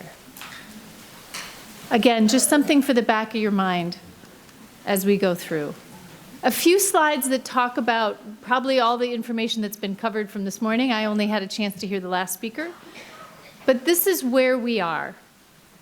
The global aging population with increasing chronic conditions, 47.5 million people with dementia across the world today, expected to triple. There is no cure, and I'm one of the skeptics who thinks that there will be one. Well, I'm not so sure, but research already clearly points us toward a way to prevention and better care through improving relationships and care environments. So while we might not yet be able to get into the nuts and bolts of what's working in the brain, we do know that we know how to improve care, and we know how to improve care environments to make drastic changes in the way people experience dementia all the way to the end of their lives. Caregiving crisis, we do not have enough of them. They are underpaid, they are undervalued, and they are overworked. And ageism causes an innovation lag in this field. Just some cold, hard facts for you to chew on over lunch. Social isolation is a global public health crisis. I just like throwing this stuff out there, like period at the end of the sentence, right? Just mild little phrases like that. It is the health risk equivalent of 15 cigarettes a day, and it is happening across the generations. It is not just happening in late life. More older adults now live alone ever than before. And maybe with the relationship data, maybe that's okay, but I think it also leads to an increasing amount of social isolation and the fraying of the fabric of our communities. Ageism puts all ages at risk. And I just want to reiterate what Carol said. Aging is about how we understand aging from little kid all the way to the very end. So I've taken as a new sort of tact when people say, oh, we don't, like funders especially, the philanthropic world does not, they love funding kids because they see a longer opportunity for return on investment, right? And very few family foundations in particular will fund aging work. And I say, you know, those kids are going to grow up to have worse late life because you're not supporting changing the way we understand aging. When you have a negative self-attitude about aging, you live 7.5 years less. So when you take in the ageism and the negative self-attitudes about aging and the experience of aging, it affects your life, no matter what age you are, right? So ageism puts all ages at risk. People with negative attitudes live 7.5 years less than people with neutral or positive attitudes. One of my favorite researchers, Becca Levy out of Yale, that's one of her studies. So I, very early on, with my interest in the arts and humanities, came into and sort of my career started as the field of creative aging was growing. Over the past 20 years, the field of creative aging has just blossomed, and it's been a joy to watch it grow. I just put up here just a few of the main organizations that are still out there working. Some have come and gone. The National Center for Creative Aging unfortunately disbanded, but now we have these really great programs. Lifetime Arts is based out of New York. They actually train teaching artists to offer really lifelong learning programs for older adults to get into the arts. And they run them out, most commonly out of libraries, which I feel are probably the next generation senior center because they don't have the stigma of aging. I don't want to go to a senior center kind of thing. It's a library. It's a cultural center for all ages. So they do a lot of really fascinating work. The Alzheimer's Poetry Project, started by Gary Glasner, does really incredible work. Who here had to memorize poetry in school? There's something about the rhythms of poetry that reach people with Alzheimer's. It stays in your brain. It's like music. It's one of the last things to go because of the musicality of it, I think, and the rhythm of the language. So he's doing some great work there. Arts for the Aging is an organization that's real typical in DC they train teaching artists who then go out into the community and offer programming and classes for older adults. And here in Wisconsin, it's based in Wisconsin, but it's now spreading out over the country, is an organization called SPARK, Cultural Programming for People with Memory Loss. They run programs out of art museums and cultural institutions. So the Children's Museum here in Madison is one of those, is part of the SPARK Alliance. They're all over the state and actually into Minnesota as well. And now some other people have started getting in on it, like out in Denver and other museums as well. So now what's happening is people are insisting, I've been a member of this museum my entire life. I brought my children here for educational programs. I go through tours. I just now happen to be having some memory loss. Why should I stop being able to go to this cultural institution because you don't have programming that's meant for me, or in which I can feel comfortable learning and growing all the way to the end of my life? And a lot of museums have been realizing they need to create educational programming to be accessible to older adults with a variety of cognitive challenges. And that's really what's happening, is that these programs are meeting those needs. So then there's the organization that I started in 1998, which is kind of hard to believe for me, Time Slips. It started because I was researching theater and performance, and found that really theater, which is playing a role, learning to play a new role, could actually change the way our country, Western cultures, think about aging, which was a misconception that it was necessarily a narrowing of who you were, like almost like a cooking metaphor of a reduction of your personality, right? You just got more, she's just more and more herself, right? She's just more rigid, right? It was sort of this strange concept.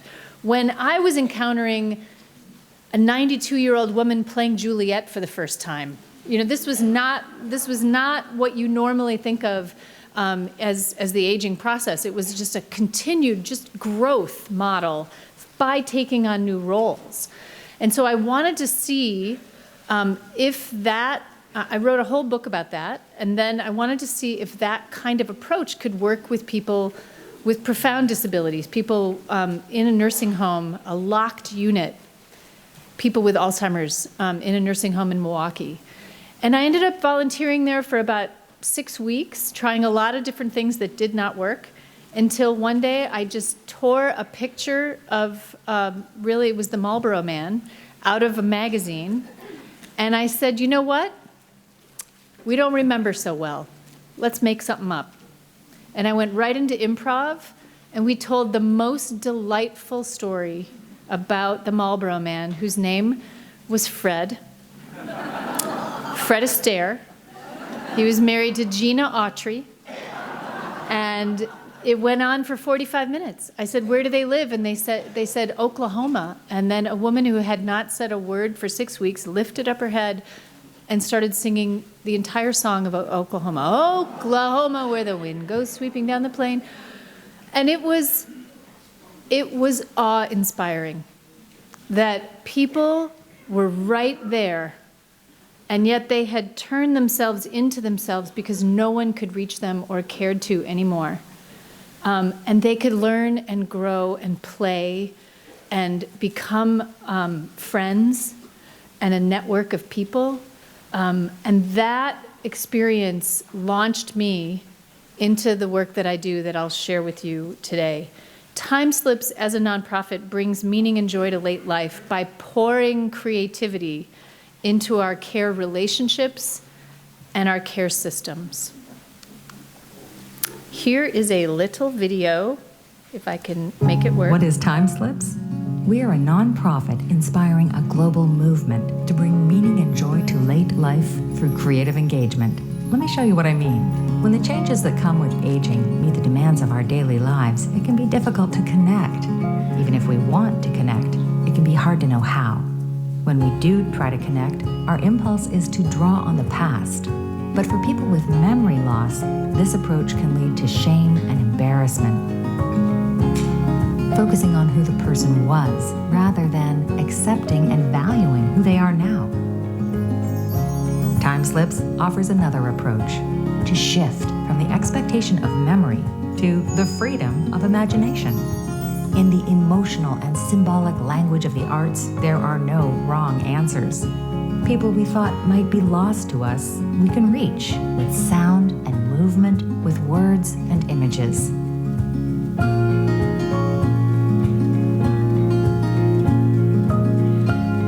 We can find joy again, together, connecting through creativity, one-on-one, at the bedside or kitchen table, or in groups, at libraries, memory cafes, museums, or in assisted living, senior centers, or skilled nursing.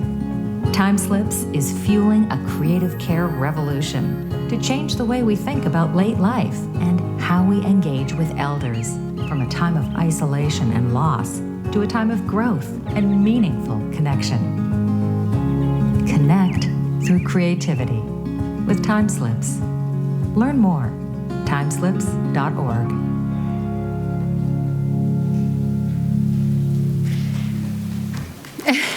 Thank you. She says it so much more succinctly than I could, so I let that play to show you. An example of that is somebody who told me this woman is obsessed with her foot. She's clearly in pain, but she's just crying out, and she's just can't get off of this, the pain in her foot. And I said, what if you opened it to, if your foot could talk, what would it say? What would it tell you? What color is it experiencing? Opening up creative solutions and expression, so that you're opening up these channels that other channels might be blocked off, but that's an opportunity. I've really come to see my work, to connect back to the first question I made you ask, as facilitating awe through creative engagement. These are the 5 components of it, which is improvisation. Yes, and is the core of improvisation.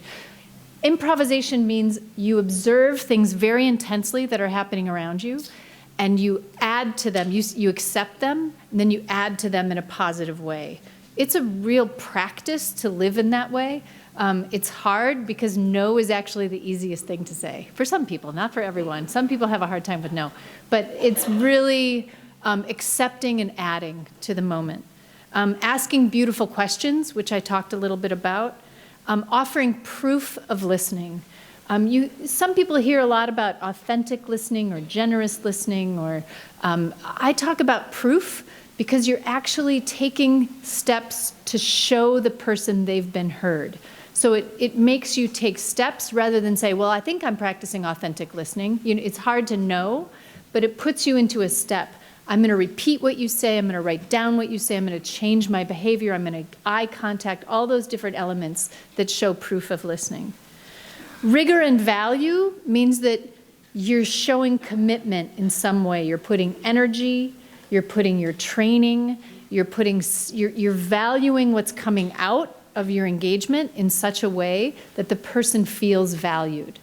By valuing the story that comes out of your exchange, you're valuing the person. And then connection. And this goes back to all the research on meaning making, Viktor Frankl, there's lots of people I could quote here. But by connecting to the larger world beyond the self is where the meaningfulness really comes in one's life.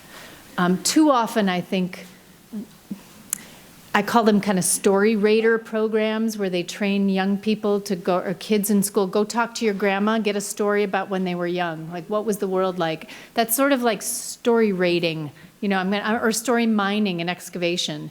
It's not about an exchange or asking the person who they are now or what they think about the world now or how they want to shape the world to come. It's really sort of a narrow focus on that. And so this idea of really connecting beyond the self to something bigger than just yourself is the final component there. And I just want to take a second also to define awe, because sometimes, the word awesome has become like Kleenex. We don't know anymore the root of the word, right? It's an emotional response to a perceptually vast stimuli that transcends our current frame of reference. Another one is a direct and initial experience or feeling when faced with something amazing, incomprehensible, or sublime. And the Gallagher book is really a neurophenomenological, I can't remember the full title. They interviewed astronauts because of the overview effect, where astronauts, when they look back at the Earth, that just literally blows their mind. Right? I mean, it's such a vast shift in their perception that it fills them with wonder, the curiosity, and it changes the way that they perceive things. It creates an opening for learning. And there's all kinds of things that come out of the experience of awe, including humility, which helps with social integration. And so when people experience something awe-filling together, it promotes social integration. That is some of the grounding for creating friendships in late life. 3 access points to awe: nature, creativity, and spirituality, right? Some people see the spirituality as encompassing all, like nature, they see spirituality in nature or they see it in creativity, so there's some blur and overlap. And if you're a landscape painter who's painting outside of a church, you got all 3 right away. Right? But I just wanted to talk about that little definition there. So time slips, the work that we do is sort of, we'll use a prompt. Any prompt, it can be a question or an image or an object. I've used a prompt when I'm walking with someone, behind someone, pushing them in a wheelchair. We stop at a window and we just use what's outside of the window. And I ask open-ended questions and we share the creation of something. And it can happen through movement or sound or words. If the person is beyond language, you can use movement or sound as well. And the research we've now, since we moved our training online, have really found that there's new studies being done all the time that I don't even know about, which is pretty great because I don't have to do them anymore. And they found that it increases well-being. It improves relationships, particularly this was a 20 nursing home study, so it improved relationships between staff and elders. It improves positive social engagement. And among the students who are trained to do this, either for service learning or as part of their coursework, it dramatically, researchers would say significantly, theater people would say dramatically, it increases and improves their attitudes about aging and dementia in particular, the capacity of people with dementia. So I just wanted to go over a few, my work and the TimeSlips work have sort of overlapped now, so it's what our programs are that we offer through TimeSlips. We just started this year a pilot called the Next Gen program, which is college and high school students facilitating creative engagement. And right now we have a pilot in collaboration with Leading Age, which is a membership organization for aging services providers, most of the nonprofit ones. Across the country, we have 13 sites across the country that are training students to either live in care communities for a year and offer community building programs through the arts, or learning just the simple storytelling technique and then doing it on a semester basis as integrated into their coursework in high school as service learning or their college coursework. And here is Thorin, who was living at Luther Manor in Milwaukee. He's a theater maker, and he helped them produce a play. And then when his own theater company lost their performance space, the Luther Manor said, bring Richard III here, and you can perform it here. So this is right before one of the performances. This is Ian on the right, who's a muralist and whose work was featured in Black Cat Alley in Milwaukee. And he brought his friends from East Castle Place, where he was living, down to see his murals, and then they went to a nearby coffee shop for a dynamic conversation, as you can tell. And this is Molly, who was working both at St. John's, and then she was a 2-year SARE, student artist in residence. Here she's doing a felt soap class with people with dementia. And she then became, through an NEA grant, the coordinator of the SARE program and is helping us spread it across the country. This is Erin, who lived at High Point in Milwaukee. She did all kinds of things. She did visual art and poetry and just all kinds of different things. And I include her because in the Flourish Festival, which was where we share at the end of the year, and you're all welcome to come to the Flourish Festival. This year is May 31st in Milwaukee. She wrote some of her journal entries up on the wall in the gallery. And this one says, advice from Thelma, who's her friend. Don't spend your time with a bully. Find the best catch. Even through the crummy days, look at the good things you've been given. That is what matters. And 4, I love you too. Now go do your homework. This is Andrew, who's in his 2nd year living at Luther Manor. He did a balloon shaping and story workshop. He also is a theater maker and helped them produce a play. And runs regular writing workshops. He's just a delight and loves living at Luther Manor. And Angela, who's an MFA in arts in the art and design at UWM, also living at Luther Manor, and this year living in one of the Laureate Group homes. We've also started a program for family and friends, which is being supported by the Ralph Wilson Foundation based in Detroit. So we've been doing a lot of piloting there. And one was to create, our website, which I'll go over in just a minute, has all kinds of free prompts. There's probably 300 prompts on the site, and I'll show you how that works. But Ralph Wilson is helping us pilot a take-home imagination kit that you can use at home, at the bedside, if you have to go to the doctor's office and you want something to do, if you go into a restaurant and you want something to do. And it's just fun. And in the focus, one of the focus groups that I got to sit in on, we just put the box of all the cards and the questions on the table, and we said, we're not going to give you any instructions. We're just going to see if this is intuitive. And they opened the box, and the room just filled with laughter, and it was sharing stories. And at the end, we came back to a little circle, And one of the gentlemen with dementia said, "What was the point of this? We just laughed and had a lot of fun and got to know each other. Was that the point? Because then it works." I was like, all right, check, right? And then we're also piloting in Detroit something called engagement parties. Who'd like to go to an engagement party? It sounds fun, doesn't it? Oh, come on, more of you want to go to an engagement party. I know you do. You're just eating, right, still. It's really designed as kind of an informal grassroots effort to say, my neighbor, she's having trouble, and people don't know how to engage with her, and I've noticed that people are kind of staying away. I'm going to host an engagement party for my neighborhood, and we're going to learn these techniques, and we're going to learn that maybe you can tell in your conversation with her that she's forgotten something or she's looped she's repeated the same story twice, how not to stop there, how not to get shocked by that, and to keep going to connection. And just a few of the simple tools that we have to teach people how to do that, so that it's positive. And you can figure out how to build on the strengths that are there rather than get stopped by the loss. Because it's there.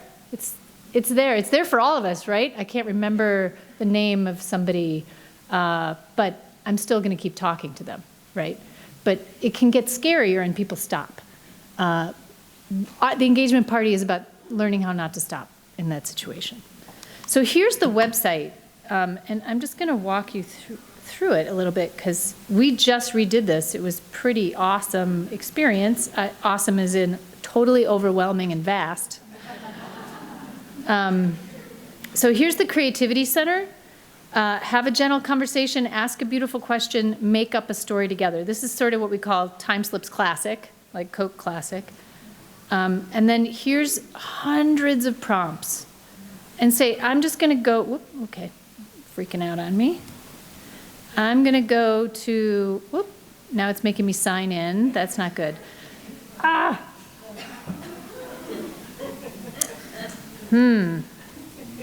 to do this? Well, that shows you, I'm going to maybe try to go back here. Creativity Center, do this again. I'm a Mac user, so I'm kind of like freaking out on this. Okay. Oh, I see. Thank you. Thank you, the great and powerful Oz. Okay. So well, now I can't control it. So I'm going to tell you to go to timeslips.org. And that, there we go. But now I can't see it. So can I guide you to click on things? Okay, so click on, the penguins are cute, right? You want to tell a story about the penguins? So click, well, now it's going to make you sign in. It doesn't usually make you do that. I'm not sure why it's doing that. But if you click on there, they'll come to a page where you can download a worksheet, which has open-ended questions, the picture, and a little place for you to write your story. Or you can, you can use it and then go back and then write it down, put your story onto the website, publish it, share it with friends. You can actually invite a collaborator. So if you want to do this at home and you have a kid who lives in Seattle, because everybody's kid lives in Seattle, don't they? You can ask them to play with you, and you can each write on the story, which is kind of cool. You can audio record your response. You can also, if you write it down on a sketch pad, you can take a picture of it and upload the response. There are 21,000 stories on our website. We have 832 certified facilitators in 48 states and 20 countries, which vastness blows my mind. Awesome. It's really pretty incredible. This is all free. The Creativity Center is free to use. So we, people who've helped us shape a business plan are like, you got to wall off the Creativity Center and have people pay $29 a year. I'm like, you know what? That's exhausting. Just open it up and let people, because people need it. So it's there. If it asks you to sign in, the sign-in is free. So don't get nervous about that. Okay, I'm going to go back to the PowerPoint now and abandon all hope on the on the dual screen fancy thing that I'm doing up here. So this just gives you a taste of some of the prompt images. The stories, if you, on the Creativity Center, you can also kind of scroll down and see some of the stories we've listed as favorites. And one of the ones from a Texas nursing home, from the answer to, as the answer to if your foot could talk, what would it say, is so profoundly beautiful that you really should just go to read that one anyway.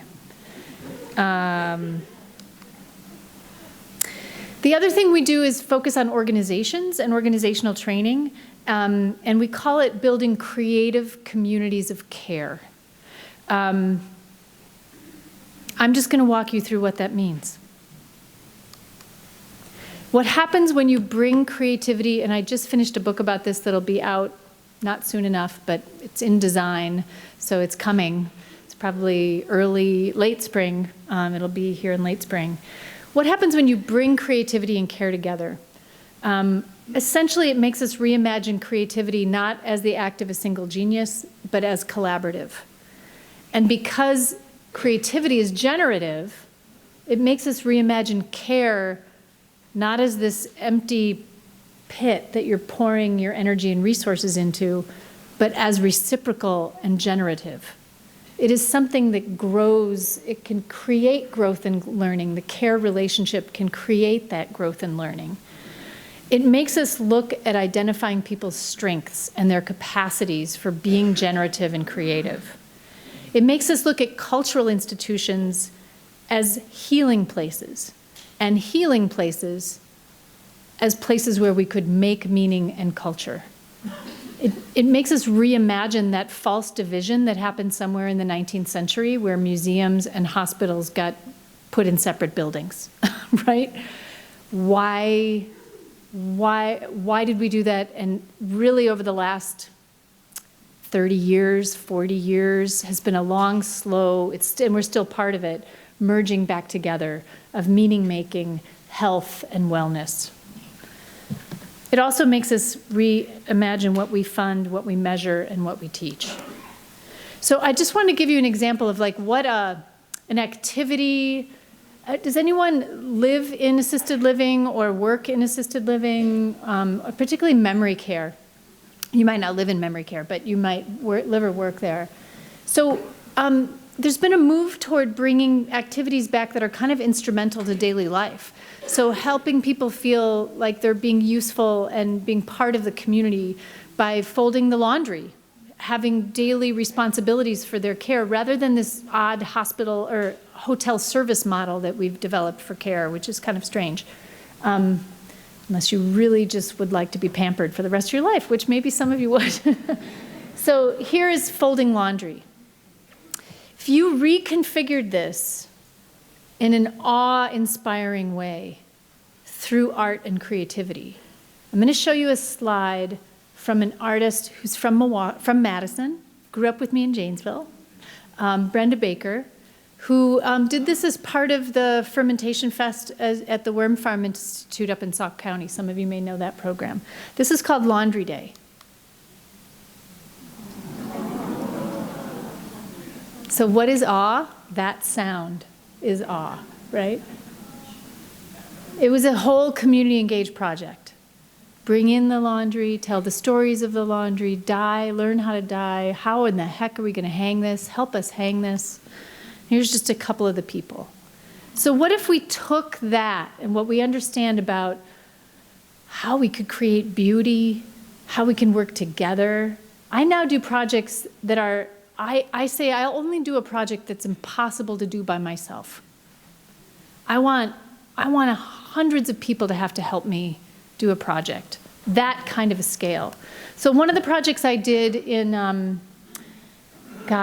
2009 to 2011 was called the Penelope Project. So at Luther Manor in Wauwatosa, independent living, assisted living, skilled nursing, adult day, a professional theater company, Sojourn Theater, and my university students with another colleague of mine, let's retell Homer's Odyssey from the perspective of Penelope, the hero who never left home.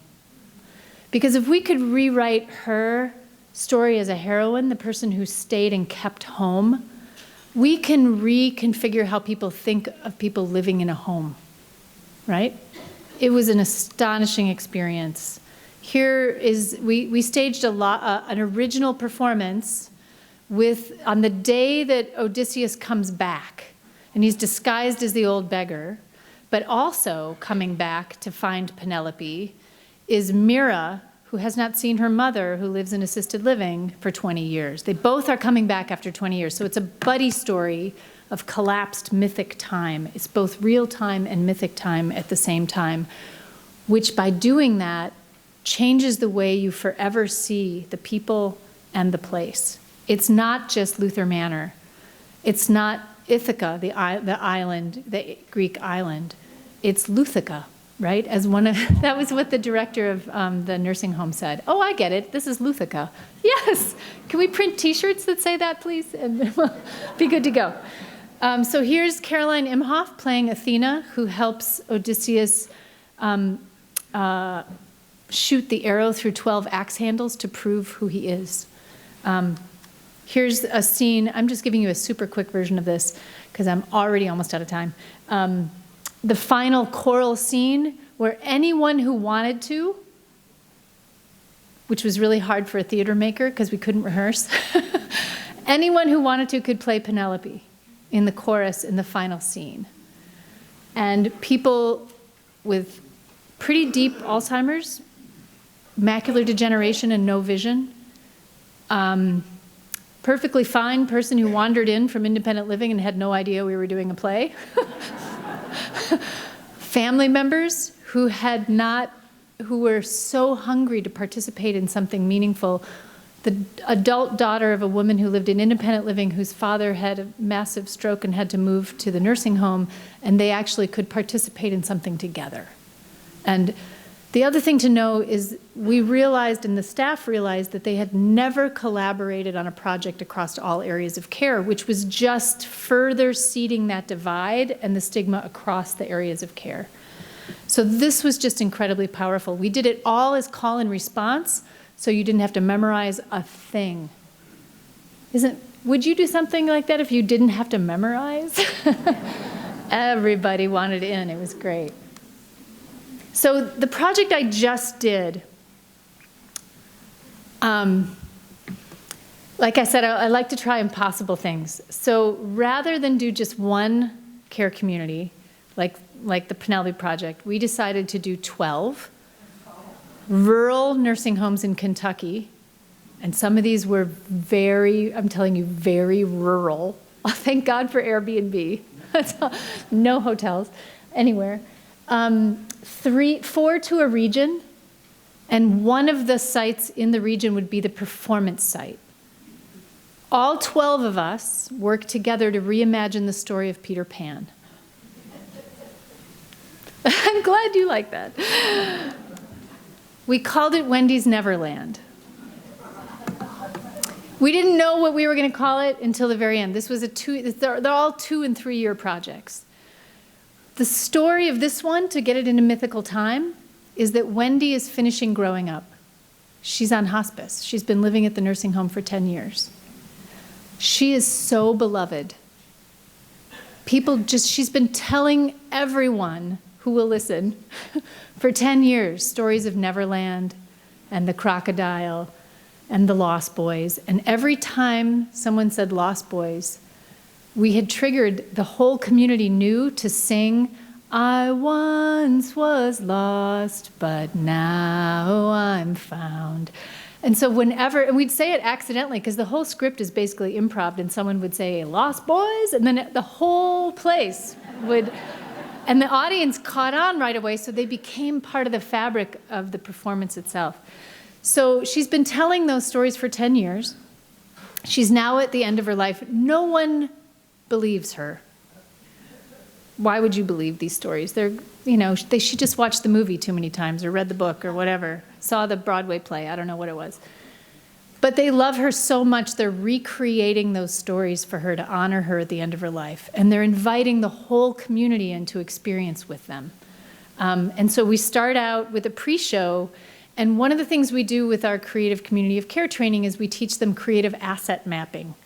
What are the creative skills you have in your staff, in your volunteers, in your residents, in your elders, in your community that you could tap to be part of this performance? And let me tell you, Kentucky has a lot of musicians that are really awesome. So we had a mandolin player, a couple guitar players. At this one, we had an accordion player. It was amazing. And we sang the opening pre-show was just about simple sing-alongs to get the audience to play with us a little bit before we take them into a nursing home for an interactive, immersive theater experience. The staff welcomes everyone. They tell them the story. And Jimmy is actually a resident who became King of the Pirates. The staff made this incredible coat for him. And then a little bit of face paint goes a long way, let me tell you.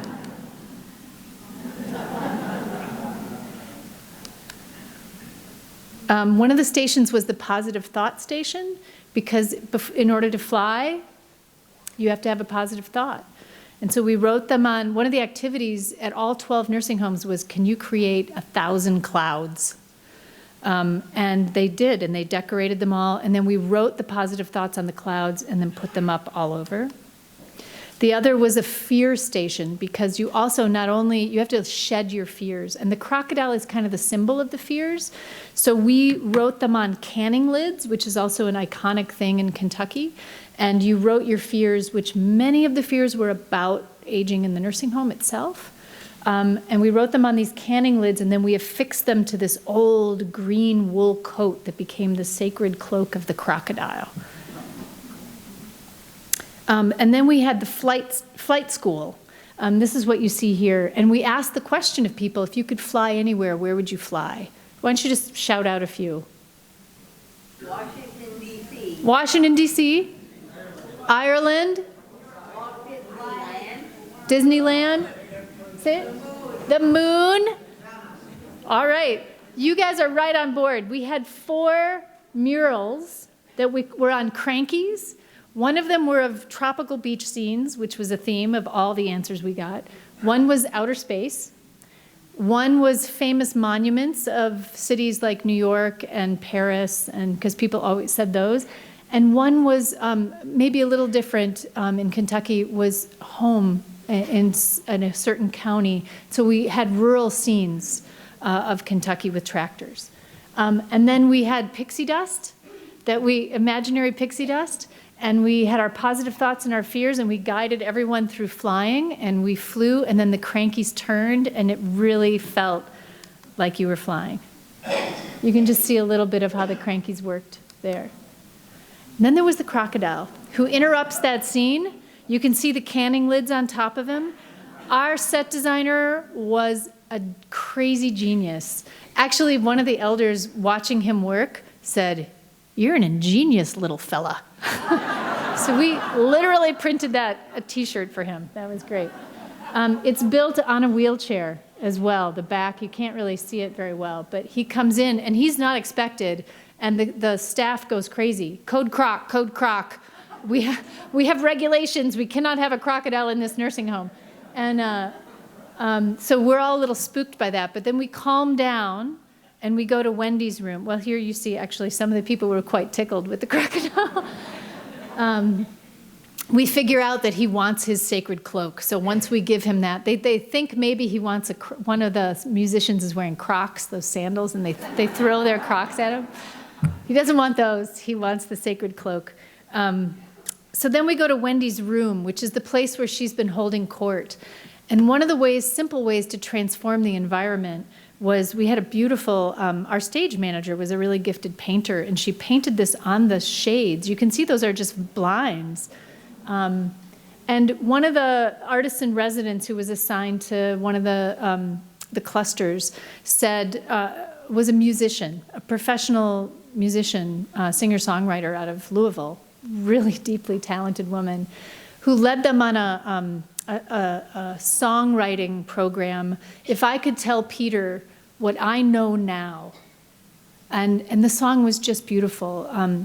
And there was a choral element that we taught the audience. So we also wrote these words up here, and it ends with, if I could tell Peter what I know now, I'd tell him I love you, don't go. And then there were other little verses that people sang as well, but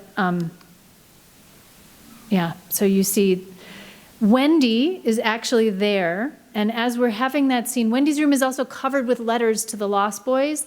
I once was, just kidding, you don't have to do it. And also audio of the elders in their own voices reading those letters about what they would have missed if they wouldn't have grown up. Things that they miss about childhood, but that these are the things that we wouldn't have been able to do had we not grown up. And though I tell you, we had Eversound headphones, which are wireless headphones, and I didn't expect that to be the station where people lost it, but they lost it because of the power of the elders' voices reading their own letters. Was really beautiful. But that scene gets interrupted because we have another code croc. Wendy is actually in the garden with the crocodile. And we see them, and Wendy's played by an elder, and we hear a recording, which is the two of them in this really sweet conversation because they are old friends. And they're reminiscing about what a jerk Peter was, and and really just, and he's so sad. He's like, well, you can't go. And she's like, I'm just growing up. You know, it's okay. And he says, you're not afraid of me. And she said, why would I be afraid of you? Time, because his name is TikTok, time is bigger than all of us. And he says, what are you afraid of? And she says that no one believes me. He says, I believe in you. And he puts his hand up, and she meets his hand. And it's just a beautiful moment. So in the story itself, if you believe in fairies, you're supposed to clap. We just did this, one clap. And then the crocodile says, I'm going to teach you all how to believe. And follow me. And then it becomes kind of a second line parade back through the nursing home. And now that we know how to believe, there's bubble machines, the fairies are coming out. It's a pretty incredible place. And when you get to the dining room, there's about a dozen elders in a circle, face paint, either dressed as, we sort of got mixed up. They were kind of fairy pirates and Lost Boy fairy pirates, and they were all mixed up. But they all had face paint and wings and, eye patches, and it was great. And they go around, and we hear something, audio recording of all of them doing what we called the I Am poem, which was another exercise we did. So you hear in their own voices. And then you hear, they stop and they say their own names. I am Madge, just very simply. And then they all stop and say, we are Wendy. And they turn around and they say, I am Wendy. They turn out to the audience, I am Wendy, I believe. And they put their hand out, which is another moment, just like in Penelope, when you don't know who's going to be on stage. Is the audience going to come up and believe or not? And it's kind of a vulnerable moment. And everyone did. Everyone did. And it became a long scene because the audience wanted to believe in everybody. So they went all around the circle. I include this slide here because Shirley had not come out of her room since October, and this was March. And she came out, she was curious what we were doing. She had been the activity director at this home, and she had a massive health condition and had to come right back from the hospital to the nursing home where she'd worked for 40 years and closed the door, instructed the staff to close the door. And she was totally transformed by this process. And she came out and she wanted to be in it every day. And we made her the queen of the fairies. And so she opened each performance with a prayer. Prayer's big in Kentucky. And closed every performance with a prayer as well. For people who had limited mobility, we created finger dancers so that they could move and make things dance. After the belief scene, we hear the sound of Frank Sinatra's Fly Me to the Moon, and we do what's called the wheelchair ballet, which is a jubilant dance to Fly Me to the Moon, and they're flying. They're flying. And the final scene is, the song of that is, I love you. And then there's an embrace at the end. And then that's not it, as if that's not emotional enough. The crocodile says, are you ready, Wendy? Let's fly. And he says, don't be afraid, they're gonna help us. And everybody comes together toward the piano and the other musicians, and we sing the gospel song, I'll Fly Away, at such a raucous and jubilant bent that it's sort of, you feel the sorrow and the joy all at the same time, which I think is also kind of an awe experience. The elders had the choreography to it and taught the audience, so we were all doing it at the same time, and you see that happening right here. And then they leave. Wendy and the crocodile fly away. And in walks another character. In Morgantown, it was this guy, Tom Sawyer, came up from the river. He's also a local legendary mandolin player. And he says, what's going on here? And this is the administrator of the nursing home right next to him. And she says, well, we've got your room all ready for you. He goes, well, has it got air conditioning? Yep. It's got heat? Yep. Oh, it sounds good to me. And so he comes in. He's the story that nursing home picked to tell next year. And the other nursing homes picked Alice in Wonderland, Wizard of Oz, and one of them was in the boyhood home of Abraham Lincoln, and so they were telling that story. Wisconsin has had a kind of a different version of this, which is just the Creative Community of Care storytelling training. We didn't have an artist in residence attached to each one, but we've had 50 nursing homes go through the training, and 25 more are in the loop right now, all across the state. And I include the red dots, which are the museums that we're collaborating with. We've collaborated with on prompts, so that some of the prompts are real localized, like the Freshwater Fishing Hall of Fame was really fun. The National Historic Cheesemaking Center, had to do that one, and all kinds of different ones. I'm not going to have time to play this, but this was one of the images that one of the nursing homes in Wisconsin told a story about, and it's a fantastic tale that then we took the story back to another nursing home and had them choreograph it, read the story aloud in their own voices, and then we gave all of that to an animator who created a karaoke piece so that we present it so people can experience the story and play with them remotely. So we do all kinds of crazy, fun things. Our current initiatives, as I said, we just redid our web platform. We have another round where we're going to train 50 nursing homes in Kentucky. We're putting that grant in. We're putting a grant in to train 20 in Tennessee. We're doing Wisconsin right now. My vision is really, that we're doing the nursing homes because that's where the funding stream is, but really, the really big vision is that culture making and meaning making should be wherever the person is. If you're living out in a rural farmhouse, you should have it by phone. If you're in independent living in an apartment building, you should have it there. Adult day, library, wherever. It should be the soft tissue that connects you and creates a bed of meaning for you as you transition places in late life as well. It should be the constant. That's my dream. So the dementia,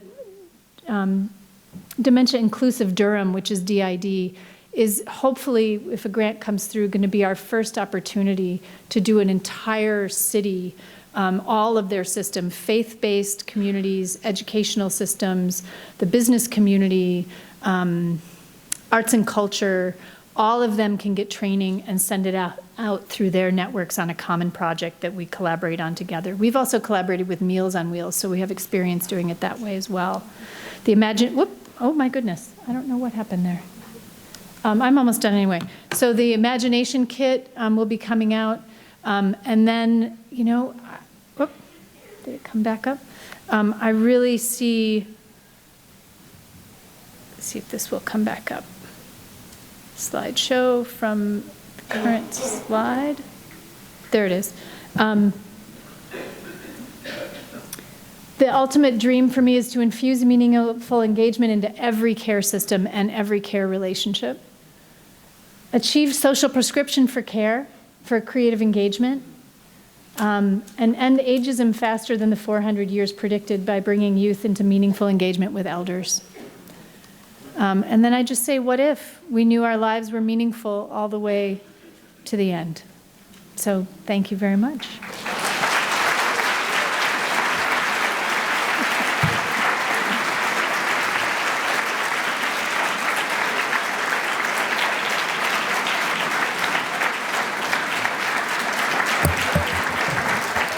I can take a few questions. I'm mindful that some people might have to leave, but I'm happy to take a few questions. Yeah, in the hat.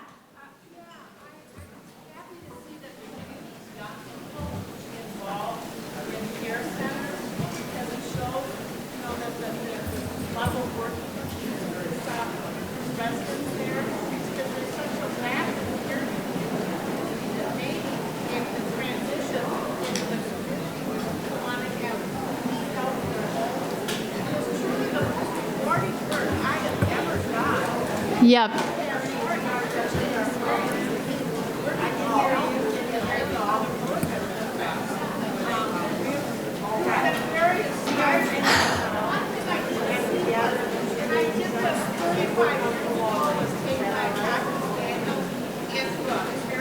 Sure.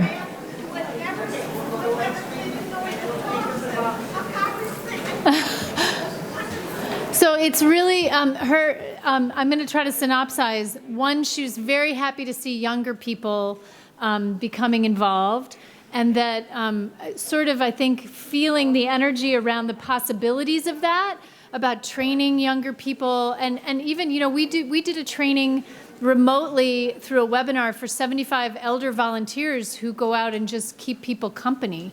And to give them the tools of creative engagement to work on meaningful projects together is also very powerful. So it's sort of age blind, this idea of getting these tools into the hands of people who can use them in their relationships to build meaningful relationships together.